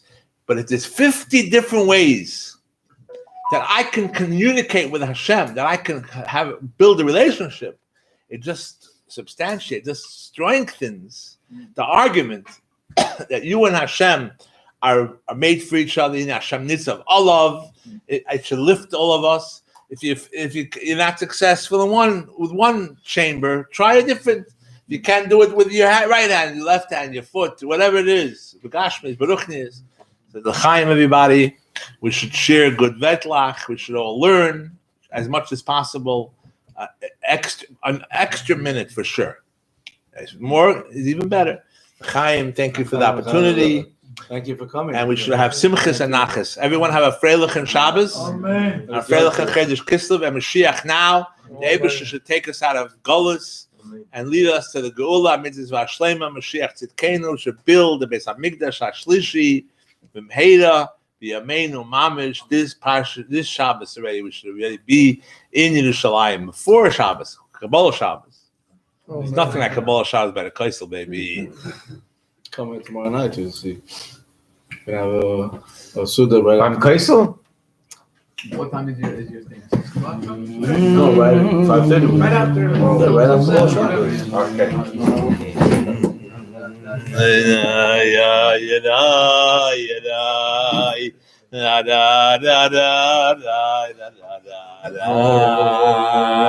That's My wife, I beat that daughter.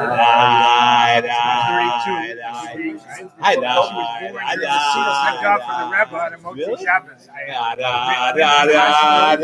came to the Sinus Hadah in 77. Save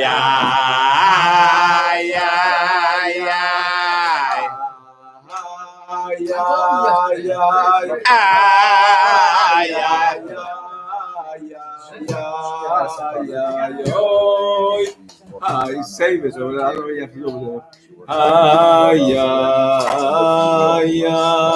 But somebody saves on its own. That's but a small little story. I believe someone once showed he made a new ksav, right? Yeah.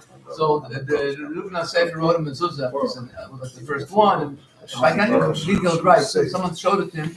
He said, liftik. He said, liftik. That's what they respond.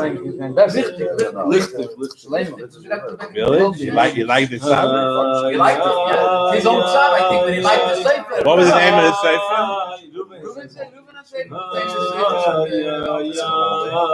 What's the difference between, let's say, the Alter Rebbe's Ksav and Arizal's? It's slight variations, but I don't know. That's slight variations, but it doesn't make a difference. A ches stuff? Only a ches? Well, only one is? No, there might be differences. Marshall.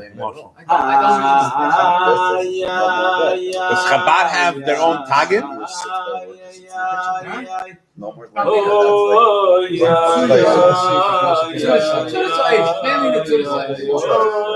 The tagim Shachris gets only those letters. You know Safras? Tomorrow night, we'll see you tomorrow night. Diet told me that. We're making it tomorrow night. Yeah. I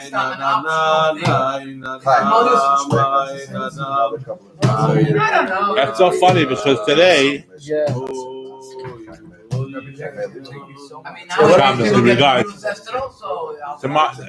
This morning, a girl asked me to check her mezuzah on Ksav Arizal. I thought it was Ksav You Arizal. give it into the Sefer yourself. No, I don't check. I gave it to Sefer, but I was 99% sure it's Ksav Arizal just because of. And I misplaced it. So she calls me back. Any news about mezuzah? Last week. So I said to her, I'm sorry but I was traveling that week. And I put it away to go to the Sefer. And I misplaced it. If I don't find it, I'm going to give you one of my own. She happens to be a Chabad, so I said to her, I sent her to her, much bigger. This one is small. This is double the size. And it's Alter Rebbe's and very expensive. It was one of my own.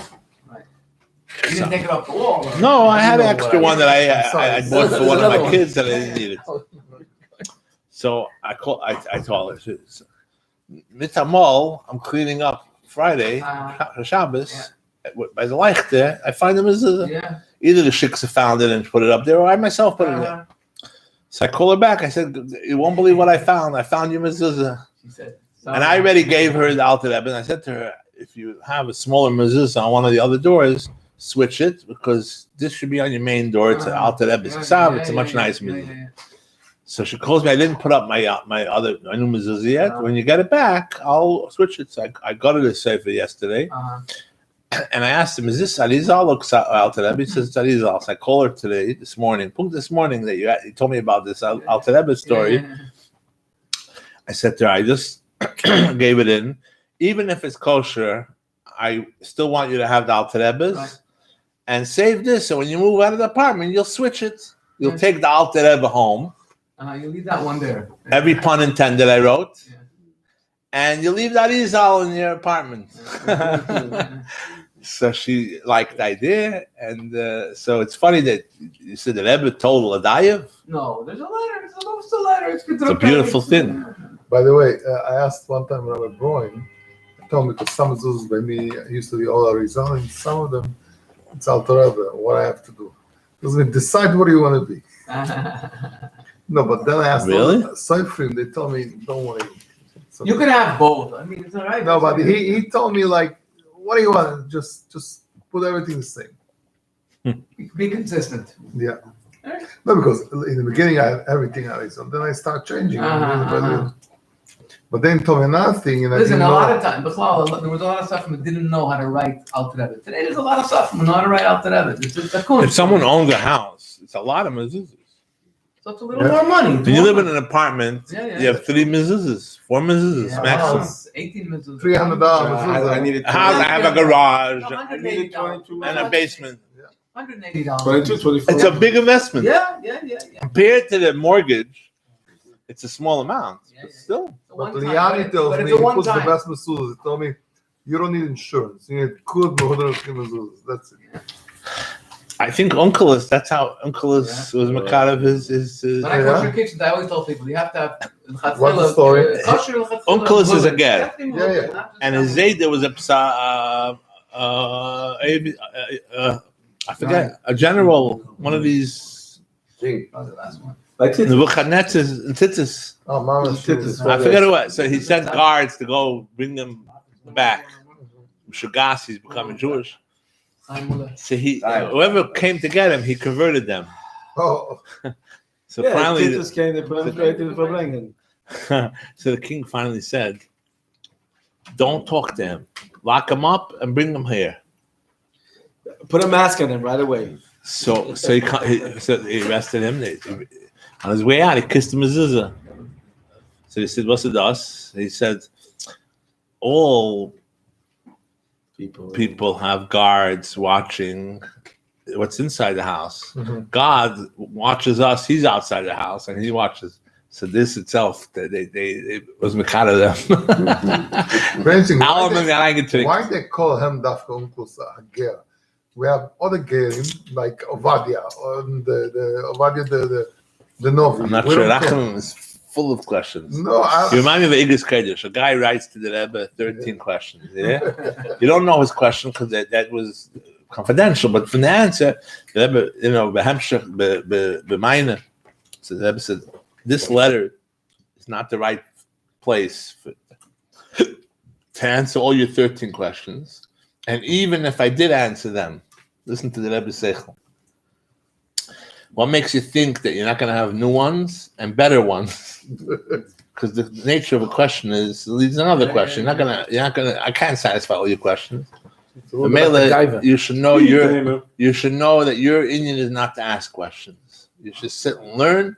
The answers will come automatically. It's very funny the way the Rebbe writes, though. A lot of invested that you're not going to have new ones and better ones. That's a classic. This was this guy's. I know, but every time when I learn Chumash, I have 100 questions. Rachamim is tonight itself. I could make a childhood shuvas just from Rachamim. If you have good questions, that's He does have good questions. Very good. He's very inquisitive. Yeah. Today, Unkelus, I noticed something very interesting. Rashi says, time to mention Unkelus, says, "Vayaver le'ir betach." How they always learn shot. They came on the city With and confidence. they were confident because, and you take a look at Rashi. That's what Rashi says. Lefi because you came him. Rashi says that's what. You look in the Targum, different shot. I know. I glance at the Targum. They were the third day of the middle or whatever. They were. So they were in pain. So they were betach. This Yaakov's children were betach. They were relaxed. They knew they're gonna. They have the new Chumashim with the Targum translation of says. the Targum. You saw it? No. By Yavoyu he adds in a word. The Yasvun betach. They came on a city that was unsuspecting. That the people were betach. That's why they were to attack them. The people were unsuspecting because they're making a peace treaty with them and everything. So how does the Targum get there? He adds in a word because the Targum realized the missing word. Betach. You should have said possibly. No, because the Targum didn't learn like Rashi. The Targum didn't learn that it's about them. First day. It's saying the ear. So what do you mean ear betach? He adds in a connecting word. The Yasman ear, the Yasman betach. I heard Rabbi Gorelik used to go visit Rabbi Marlowe in the hospital, and he was very sick. He was practically dying. Rabbi Gorelik was showing how medayik and how well versed Rabbi Marlowe was in Shai Mikveh Chatayim. He said we went every Friday. I guess that was part of Then you know it by heart, right? helping Rabbi Marlowe. So one pasuk, Rabbi Marlowe used to just listen because I guess he couldn't do it himself. So at one point, Marlo, I was in his class. I know as a fact he wouldn't talk between aliyahs. Even in Shemekh time, he would. I don't know what the halacha is, but he would not be mafsik.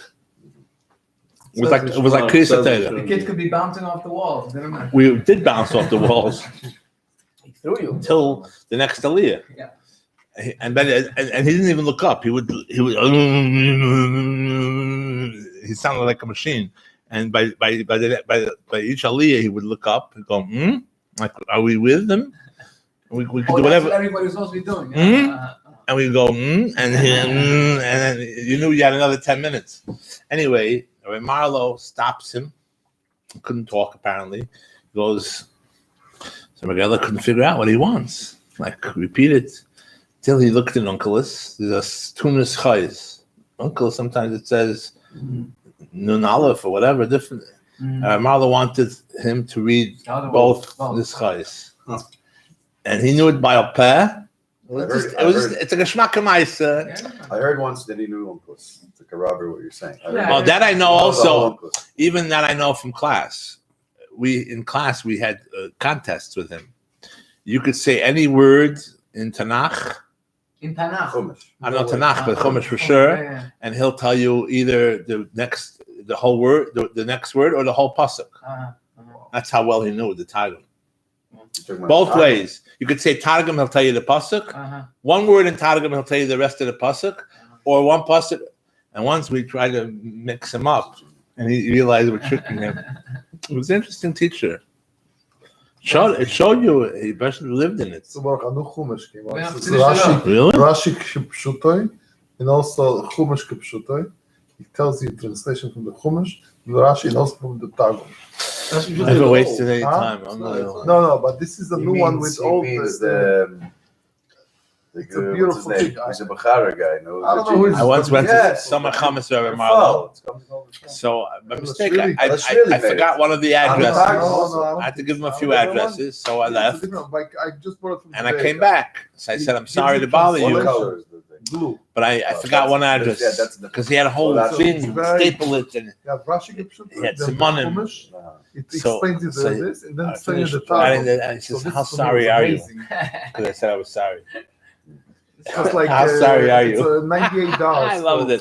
But he used to dance by Shulchan at 6 o'clock in the morning. Did he really? Kabbalah Shel, yeah, I think so. Yeah. That's all I hear. I remember Rabbi Marlo. Friday night, a lot of times he didn't go home till 12 o'clock. Yeah, he used to daven until. That's what I say. Learn. I don't know daven. But I remember after Chavzai He had Nodar, these talazek full of fun.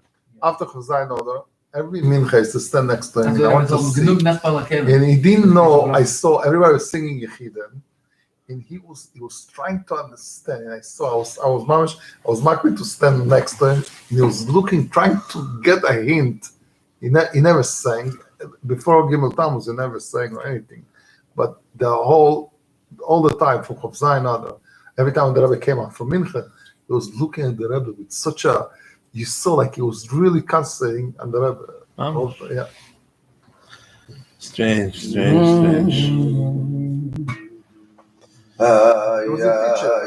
My teacher. I was bar mitzvah with him. He came to all our bar mitzvahs and brought us a bar mitzvah present. He brought me, I think, a Mizrahi. I'm pretty sure. He bought me a big safe. I can't remember for the Ramban or it was very special. That means he cherished each kid. To schlep sich to every bar mitzvah. 8th grade, 7th grade. 9th grade. We learned Baba Basra. Yeah, he smoked the thing. Smoked. I think Marlboro or Winston. I remember after he finished eating every day, in the morning, we would always have cake and coffee.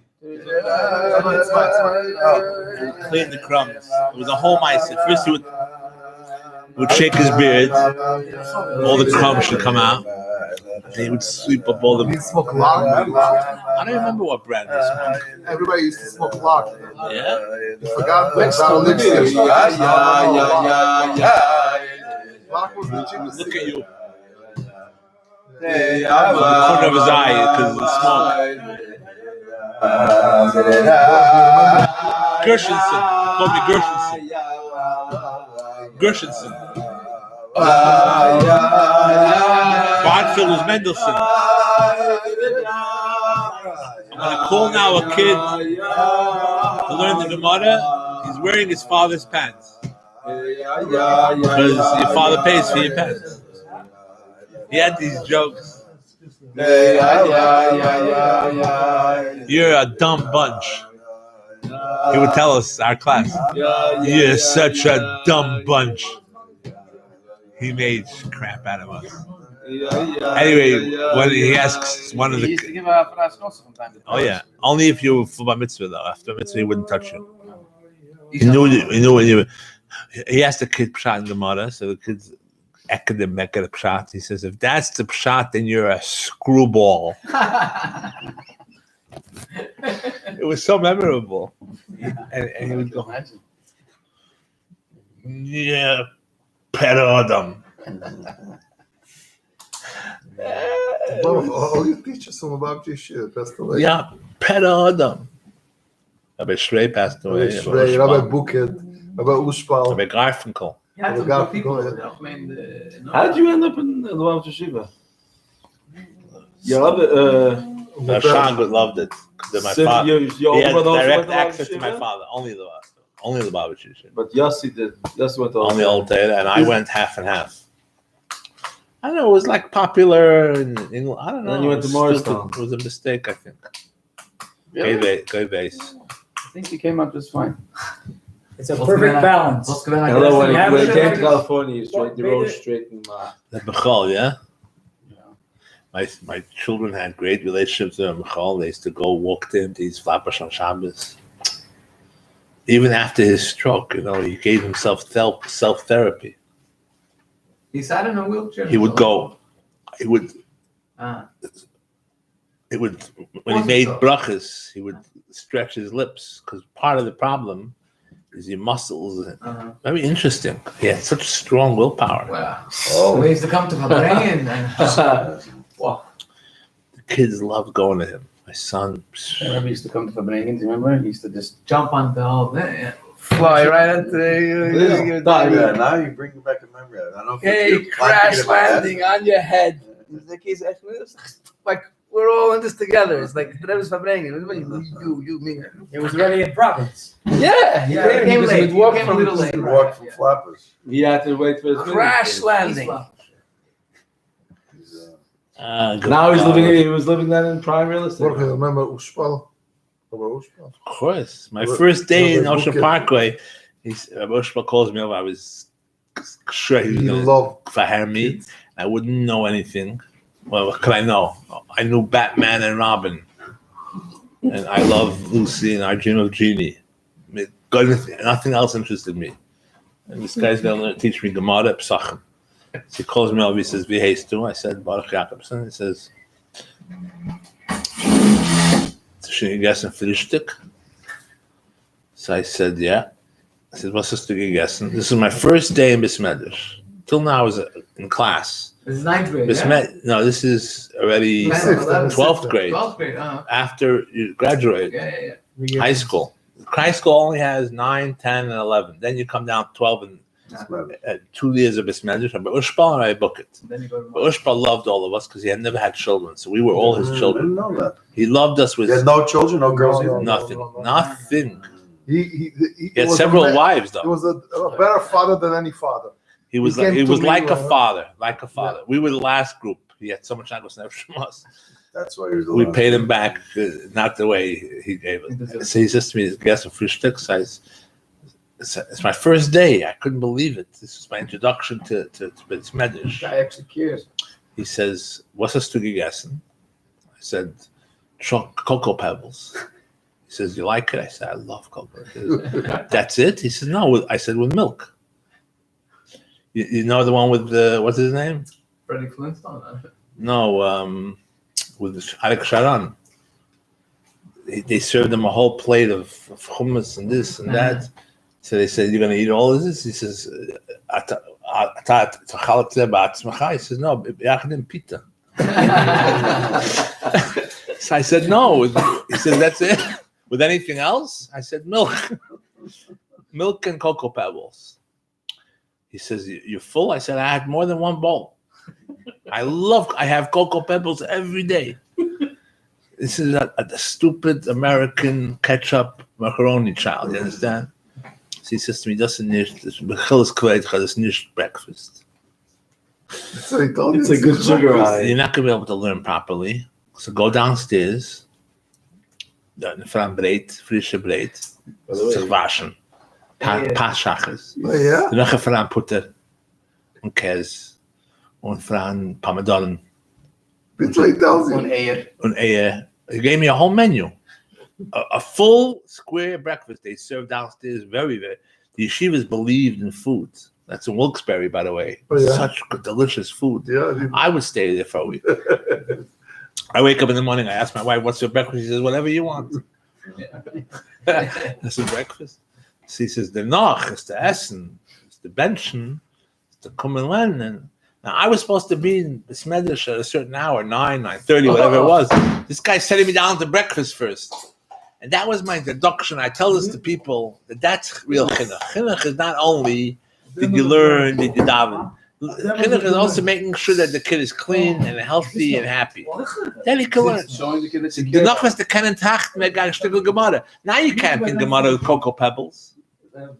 One of his, I'll give you an example why we loved him. He had great breath. And when he got sick and he taught in his house, we would go to his house, we figured out why. We raided his bathroom. He had special toothpaste. Usually old people that smell, their mouths smell. This guy had a good breath. Because you'd sit talk to him, you have to talk very close. Solopkovsky had terrible breath. He could kill you if you had lice or bugs. They would die. His breath was exterminating. The opposite. Ushpa, you remember his smell? Come here. I'll do anything but come to you. Anything but come to you. How much? Just give it a We said there were 2 doors you could sneak in. So if you had a master key, you could sneak in, so that the mashkiach can't write you down late. So they stuffed the lock. They locked the lock.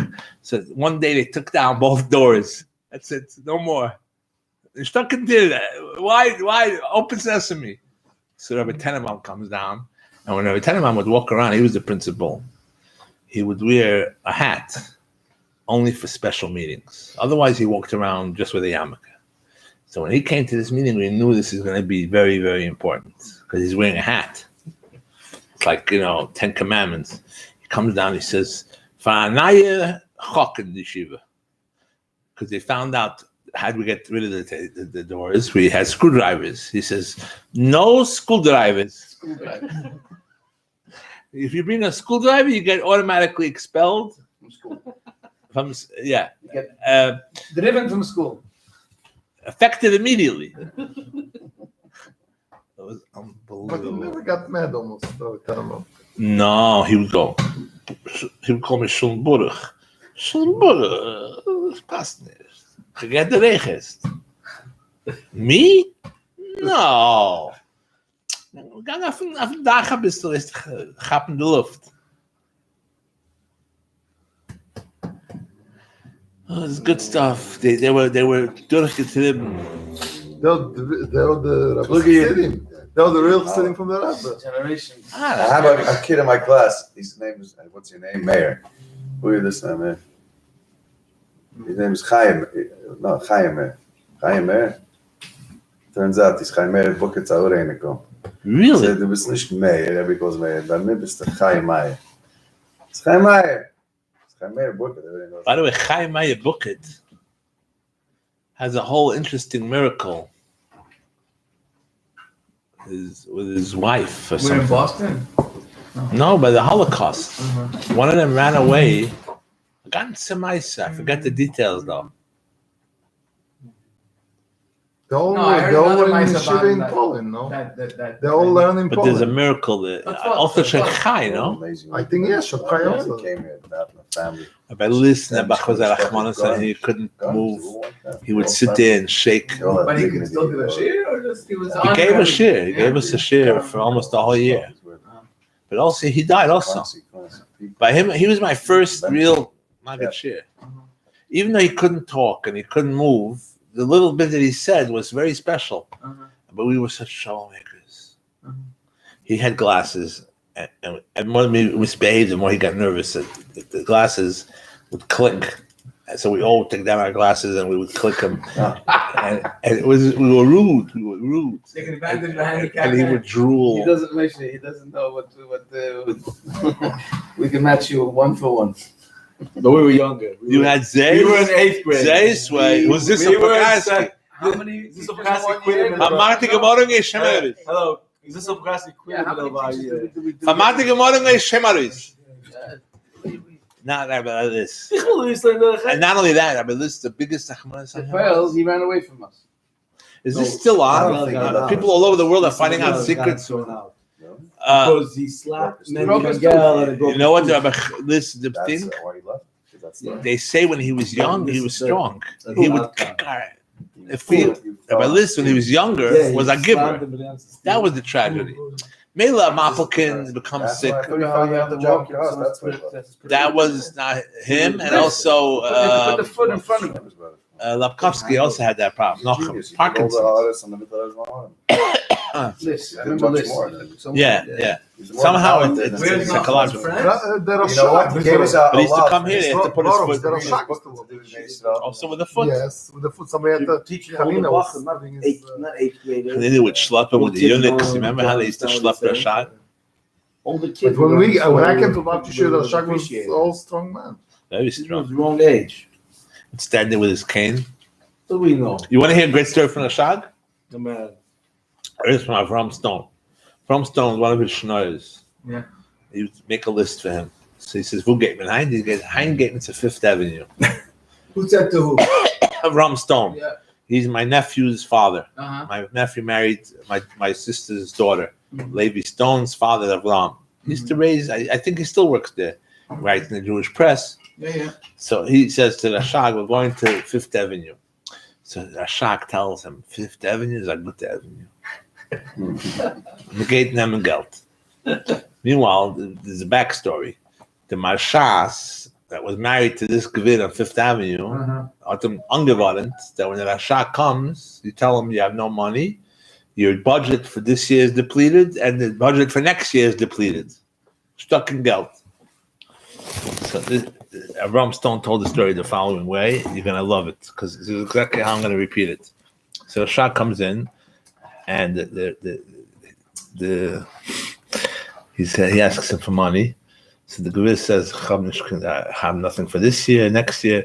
So Shag went. The Shred hat mir gesagt, als wo ich geben hat mir gegeben. The Gevir got so scared of this. And Stone hit the table. The table he was sitting on. Who hit the table? The Shag said, the Shred promised me, wherever I go, they're going to give me. In other words, no, I don't take no for an answer. The guy wrote him a check. He said, go fast before she comes out. We'll get the mortgage love. The You should never go to a guy's house asking for money. You go to the office. He was teaching him. But he mainly taught you have to go. You have to go with the ganze Breitkeit. This business, maybe you have time. This. Abba Perlmutter gives Urgency. Abba Perlmutter gives lectures in fundraising. He's a coach. So he says, none of us like fundraising. I'd rather eat glass than raise funds. But this is what you have to do. So you have to make up every day an hour. At least every day an hour. Dedicated.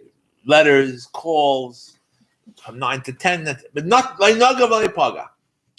So you come, let's say it's 9 o'clock or 10 to 11. First thing you have to come, there's no coffee. How could you sit down and make a list of that coffee? It takes half an hour to get a coffee. Procrastination. I'm going to go buy a coffee machine. Then I'm going to check what's doing on COL. He goes through all your responsibilities. Now it's 5 to 10. In other words, there's only 5 minutes left, or 5 to 11. The list is in the garage, in the trunk, because I was in the car and I put it in the trunk. So I'm going to go get it. So he goes to the trunk. Now he cleans out his trunk. Anything but to raise money. Yeah. Finally, there's only 1 minute left, and there's one call to be made. He's calling Mrs. Cohen. She's the first person on the list. I hope she doesn't answer. I hope she doesn't answer.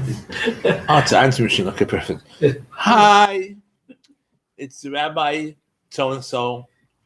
Nothing urgent. When you have a chat, what do you mean nothing urgent? It's the most urgent. Your balabos needs your cue. That's why I said Hashem Nitzav Olav. If you're not excited, you're not getting anybody excited. I once got a donation from a guy. He sends me a check, and from 10 of his friends. He put in his check and 10 other checks. I packed the checks. I'm a chaya. It's working for you. I'm a chaya. What could be better? Yeah. Doesn't happen every day, unfortunately. Skadal, skadash, meirabah. Called leapfrog. But it happens. Those days are really good, and the diary doesn't have too many of them. And he writes these words. This was better than all the money. He says, Rabbi Jacobson, your enthusiasm is contagious. Oh, well. A guy sees you walk in, you're bouncy. Too much is actually good. Then you need to get get a downer or something. But happy, you're jolly. But you say Yaakov Israglov. Then the person says, I want to be part of that. I want to have what he has. I want what he's got. What he's on. What are you drinking? Yeah. What do you take? The other guy said to me, do you take every day something?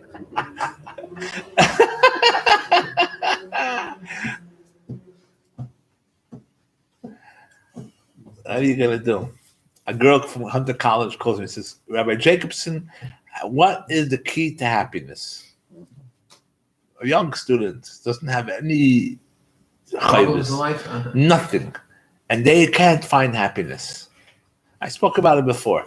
So I said to her, you breathe, you're able to walk, you're able to think, your body works, you have the whole world ahead of you. How could you not? This is before you get anything. Even if you have nothing, go to the Veterans Hospital. I said, that's not why you should be happy. But if you need a comparison, there are people without eyes, without feet, without hands. You have everything. And I gave her lists and lists. I said, doesn't mean that, I mentioned somebody before, it doesn't mean you're satisfied with it, but it's something to start with. She says, your definition of happiness and my definition of happiness is different. I claim that if you're in pain, you can't be happy. According to you, you could be in a lot of pain. But if everything else is good, the smallest thing goes wrong and you can't be happy, right? A lot of humans are like that. We have Without training, we're like that. It doesn't mean that you have to be happy with the minimum. But if today that's all you have, if that's all you have today, and another thing I said it before as well, people have goals, which is good, but there also has to be an immediate goal. You cannot wait till you're going to be retired, till you get your second home, after my daughter's wedding, after this and after. Then I'll be happy. Then you're going to have another benchmark. Then you don't know if you're alive. You have to have it every single day, and tomorrow you'll have bigger reasons. Like short-term goals and long-term goals. Yeah, but it's easily said. Yeah, I'm just true, saying. true, yeah. So at the end, how do I know that I got it through to her? She says to me, actually, it was today very nice weather. You remember we had like summer weather a few times? Yeah. So I went to the beach. She said, I live 10 minutes from the beach. For them, Alain, that from Danken got. You live in a free place. But you're see, to me, this sounds a little bit, your reference to happiness is shlila. It's like, it could be worse, I'm happy. Not worse. That's not worse. Thank God for all the things you have. Thank God that they could have. No, you had no. That's how maybe I said it, but you have 3 children. Yeah, a lot of people have work. You have a car. It's a lot of things that are going on very well. But we see the negative. We see the thorns. You don't see the roses. I saw a letter that ever writes negative. A lady wrote them something about she wasn't happy. I don't know if the water quite, but she wasn't happy. So the Rebbe wrote like this. She was complaining about a matzav. So the Rebbe wrote, there's 2 positions you could look at. There was Adam Rishon Gan Eden. He had everything unbelievable, perfect. Then the Rebbe writes on the other side of the spectrum, you had people who went through the Holocaust and they saw the horrors. Whatever. I'm not saying the Lashon Hara, but it says for most people, they're somewhere in the middle. So, should be happy. That's what a lot of years ago. The Rebbe references Adam Arishan and the Holocaust. That's right. In other words, what he's saying is not the Pshat Shlulim. That only shows you what it makes you, because you think you have nothing. We all think we have nothing if something is missing. You realize we have. Mayor, you're right. You're right. When this, you obviously have to have things. No. She says to me, I went to the beach and I smelled the salty. He's not talking about person's under a stressful situation. It's not about happiness and unhappiness. It's just stressed. It's a whole different topic. He's saying like this girl's not happy. It's not a question. I smell the salty. Stressed. She says I smelled the salty air and the sun was shining on my head. I said, you're not depressed. If you could describe salty air and the sunshine, depressed people are under the table and they never want to come out. I don't know if you ever got depressed. It's a horrible feeling. You feel your whole body is restricted, even though nothing's tying you down. It's a very, very bad feeling. The Eibush is always up hitting. Atzvus. Most people in and out. I asked Rabbi Greenglass once, what's tut memevet atzv? It happens. Falt on whatever machshavas. He says blot tarais. He didn't say it's ungefrekt. In and out. He quoted some mashpia. Blot tarai, and then he would go with his pace. Blot tarais. In and out. So I said, you smell the salty air. Huh? I would go to the beach more often. She says, I made dinner. They have 3 kids. And my husband comes home. He has a part-time job. Yeah. And he eats 3 of the. She made 5 portions of chicken for the 3 kids and the 2 adults. And 4 hours before dinner, the kids are going to come home from school. He ate 3 pieces of chicken right there and then. Didn't ask, didn't nothing. Wouldn't you get depressed? She said, I'm calling the emergency room. I said, for him? No, for herself. I said, that's not life. You should be a happy person. You have a 4th kid. You have 3 kids and a husband. Very simple. Make more chicken. Exactly. But now she should know how much. Now chicken you know. Don't be let there be leftovers. Why don't you send me money? I heard that Chabad has millions. This is a person you gotta. This is a problem. This is a possession. It's not a problem. This is a complainer. I said, Send millions? Millions? You said You and your father. Is she Russian? Your father, yeah. Ah, And your father also had a lot of money. Sugar minus son and send me money. I'm not happy. Send me money. a fig. Never. By the way, this is a share convoluted Russian. I had 2 customers. No partners. The house is You survived. only type of They people. worked You're for gonna make 40 me years. Russian. They It's never no bought problem. clothes. They never bought houses. Never took vacations. And they Also always think said that the one rabbis day have all we're the gonna money. retire. And the rabbi is a guy who's going to give him a died on sas, so his he's going to have Rahmanas on you. And he's going to The give guy you died on his bench. No. Probably had a few It dollars. was for 40 years Yeah, because she saving ripped off someone after else. the Holocaust, and then he died right on the bench. Fine. That's why he Fine. tells you, Fine. oh Fine. shit, I'm holding myself back from giving you Why she a wanted to do husband, that? so I'm not Please. going Why to. she So give him money, don't give him a You talk When- about when- being an inspiration. Moshe Katzen is Baruch Hashem, Baruch Hashem, he's a special Jew. They should give him alle brachas. Amen, money. Kennen I want to do the big way. This has to be done. He did it Like we said, this will be the first of many more in Crown Shit, By the way, yesterday Beis Shmuel made a meeting. They built, they're trying to build. They Where? collected money Where? across from the ladies. Or right across the street. We're on Union? What's happened to the That, crowd? They were supposed to that do Union, they're something. building a building there? Yeah, they Who owns yesterday collected it? money. That lot? They own it? Uh-huh. Beis Shmuel is building a building? Yeah, big building. They bought the lot? That's I very don't know nice. if exactly where they're That was holding, your but father's I know. place once upon a time, no? It's an empty, yes. Actually, Yes. Toshevsky stole. Someone came to tell. Yes, you go make a macha every 3 years. I look at him and I say, this is the guy who you guys were like, Australia, he was like a different person. How is it? He got stuck in No, Corona. she doesn't look Yeah, that's true. really. No, by the way, Liberov, 8 months, they never gave a ticket. Palm Shabbos, you get Baruch, Baruch Hashem is okay, but yeah, better with age. Actual folders, writing down people's names and birthdays. But I want to know what's my name doing. You're the one that said that this is an antique? What's I remember. I used to take that to school. I haven't seen such a folder in like 30 years. Yeah, for sure. I bought a new one. Don't That's change nice. it. I These are can't much even better. bring myself to. This one's not open going to it. last 30 years. Don't change it. This is good. It says everything. It's authentic. Authentic. And the paper in there is also still restorations. I see it's Of course, brown. I have paper that's from then.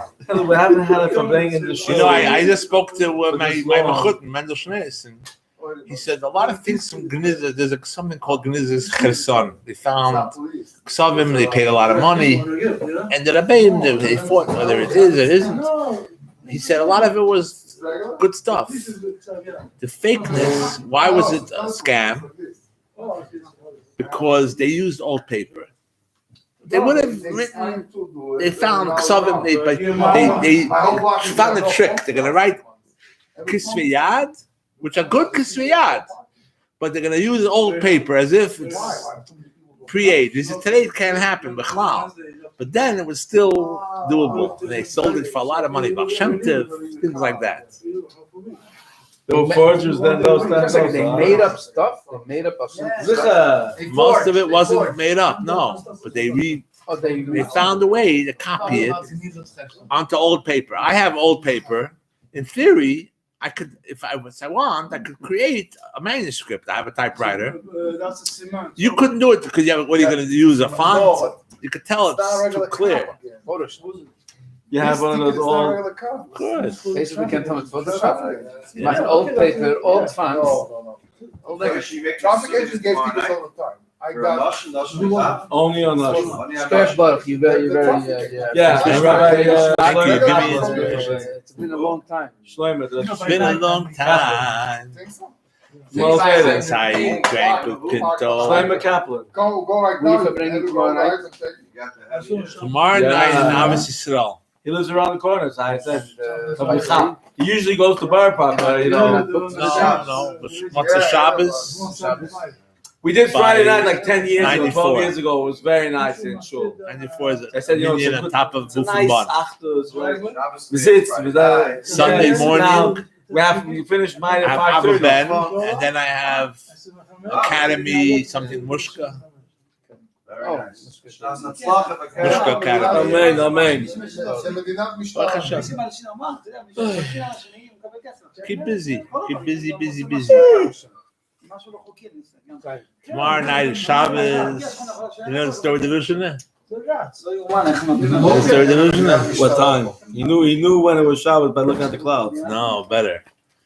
He was learning in yeshiva. They taught him the halacha. If someone forgets if it's Shabbos, when it's Shabbos, you're traveling in the desert.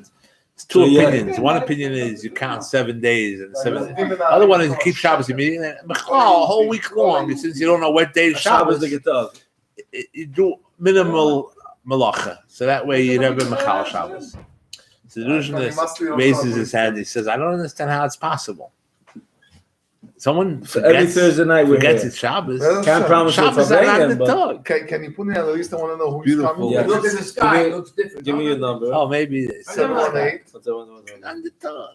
But 718. I come again, they want to shluch in the Taftelet. Yeah, They had his book 8701. with smoking, and then the 8701. Gabi came in. I'll send you on Thursday. But now the excuse to run away from my house. The look fell out of his mouth. My whole week is already out of the house, so I have one more day.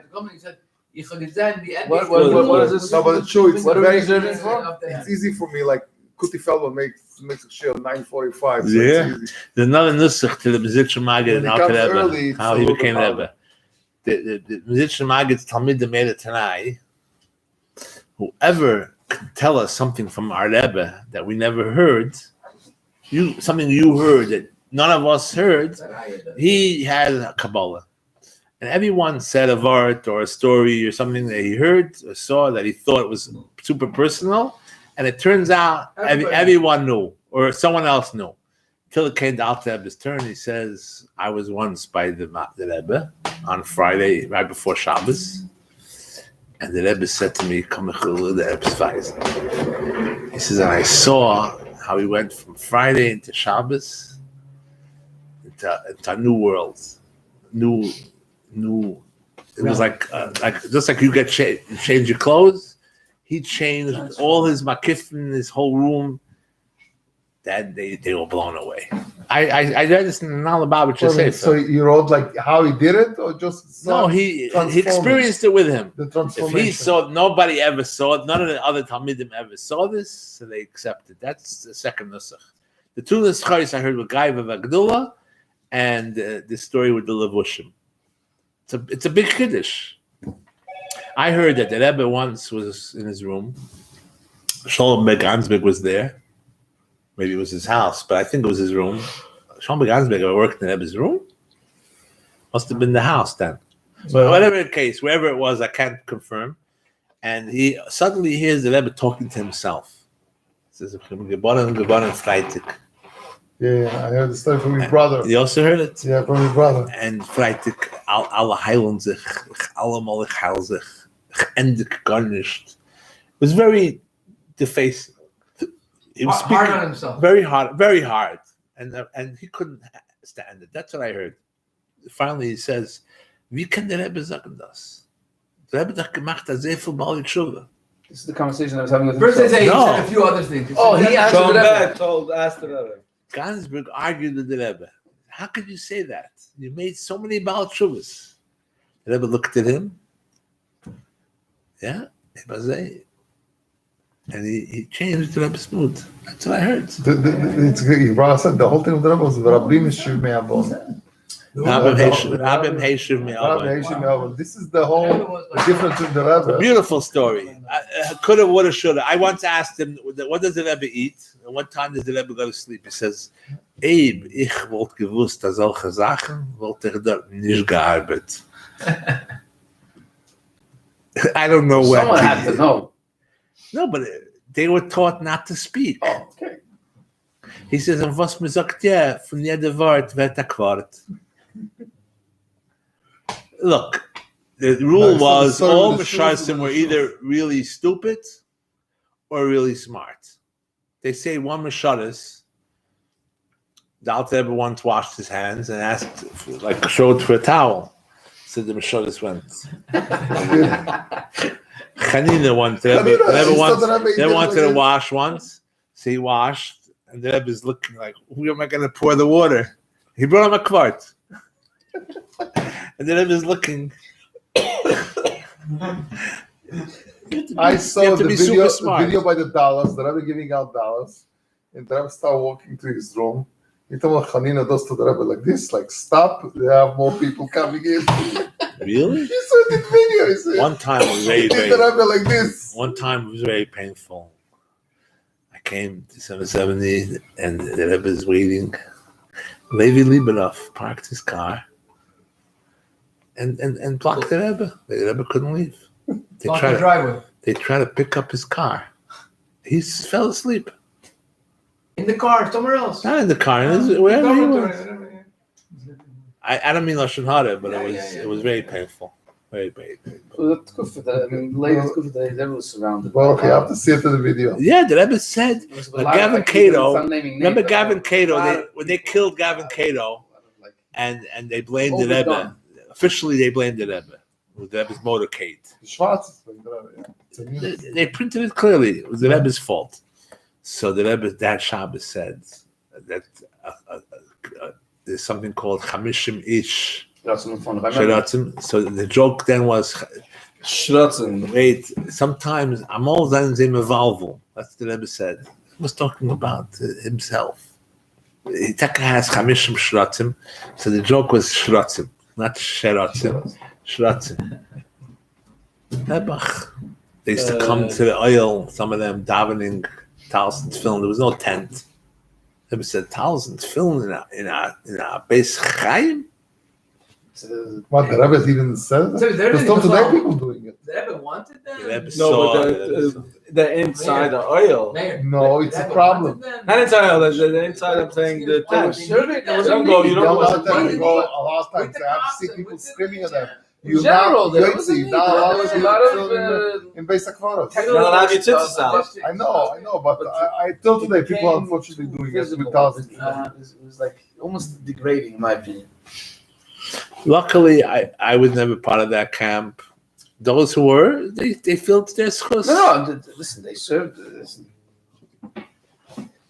They served the need. I would never badmouth anybody. Look, nobody's perfect, right? Listen, they did with the best they understood, the best they were massive, probably, How about the As time long that as they they ever know. fell? Yeah, they all remember. They ever fell. They were doing construction Made and they ever some big fell. mistakes, they never- Got a bump on his head. It's Where, by terrible. the oil? No, in front of 770. Which year Remember was that this? ever fell? When A was this? long time ago. A long time. In the MEMS. Well, Thomas was a long What, time they ago. ever tripped on something?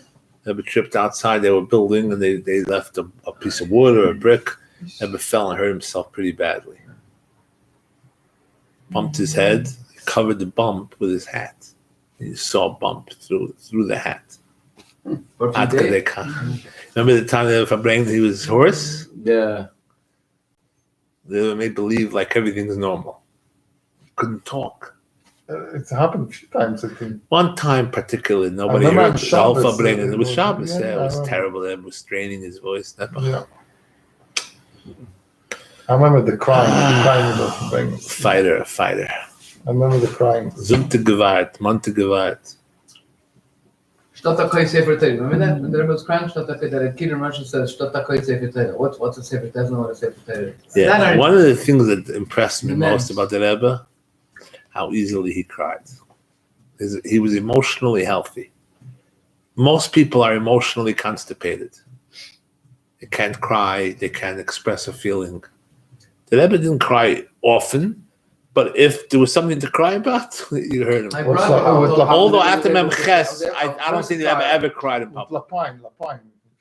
Oh, that was. Oh, I got engaged that day. Speaking So I remember about that. Cor from Florida, do you relative? Of course, my Shveh. So anyways, I heard the Chaduk, you probably heard this, Chaduk told him, because he had a sichsuch with Shulchan in the Mems or something. He says, the Chalder is very strong, he doesn't cry, but when he hears about Shulchan fighting, he cries. I'm talking about in public. I don't know No, what's no, going on I in hear private. I remember the sessions. Oh, baby. First of all, the Rebbe's voice would become so much louder. And Also about Shleimus Haaretz. Same as saying others. Shleimus Haaretz, saying The Rebbe could go on- me Yehudi and Shleimus Haaretz. The Rebbe could go on forever. Whoa. And most No, of us the didn't two understand what he times was talking When the about. Rebbe Mamish lost it, was Rebbe- with Kahana and with the priest. I saw the Rebbe lost it. With Kahana, you remember the Rosh Hashiva? Oh, that was for 20 minutes. Oh, The Rebbe, For he 20 lost. minutes. Chaim Alon, I saw it on YouTube. I Schlafen couldn't and believe Sukkot. it. Chaim Alojana. Chaim Alojana. The guy was like, the guy wanted to bury, he nowhere to bury himself. He lost to the priest who came to the Rebbe, the Jewish priest. Oh, that guy, yeah, the Rebbe was Yeah, like the fighting. two times I the Rebbe saw was the fighting Rebbe the Sam Moshe of lost it on Dallas. It's the only time I saw. He's the guy that ever told him that you're ill. Yeah, Yeah. if the Rebbe took the book from him. You're ill. Wow. What do you do with ill when you're sick? I'm sick, ill. Jesus. Sick in the head.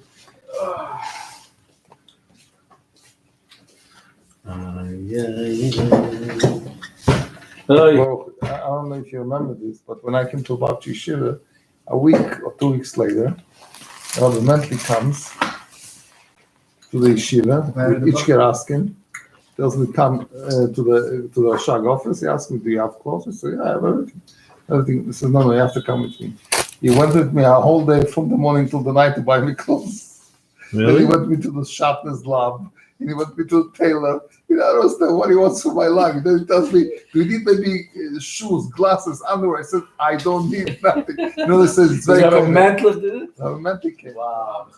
The Kohen Master came 10, 11 o'clock with each guy asking, and he's measuring me the clothes, and I don't understand what this What's man wants with from my my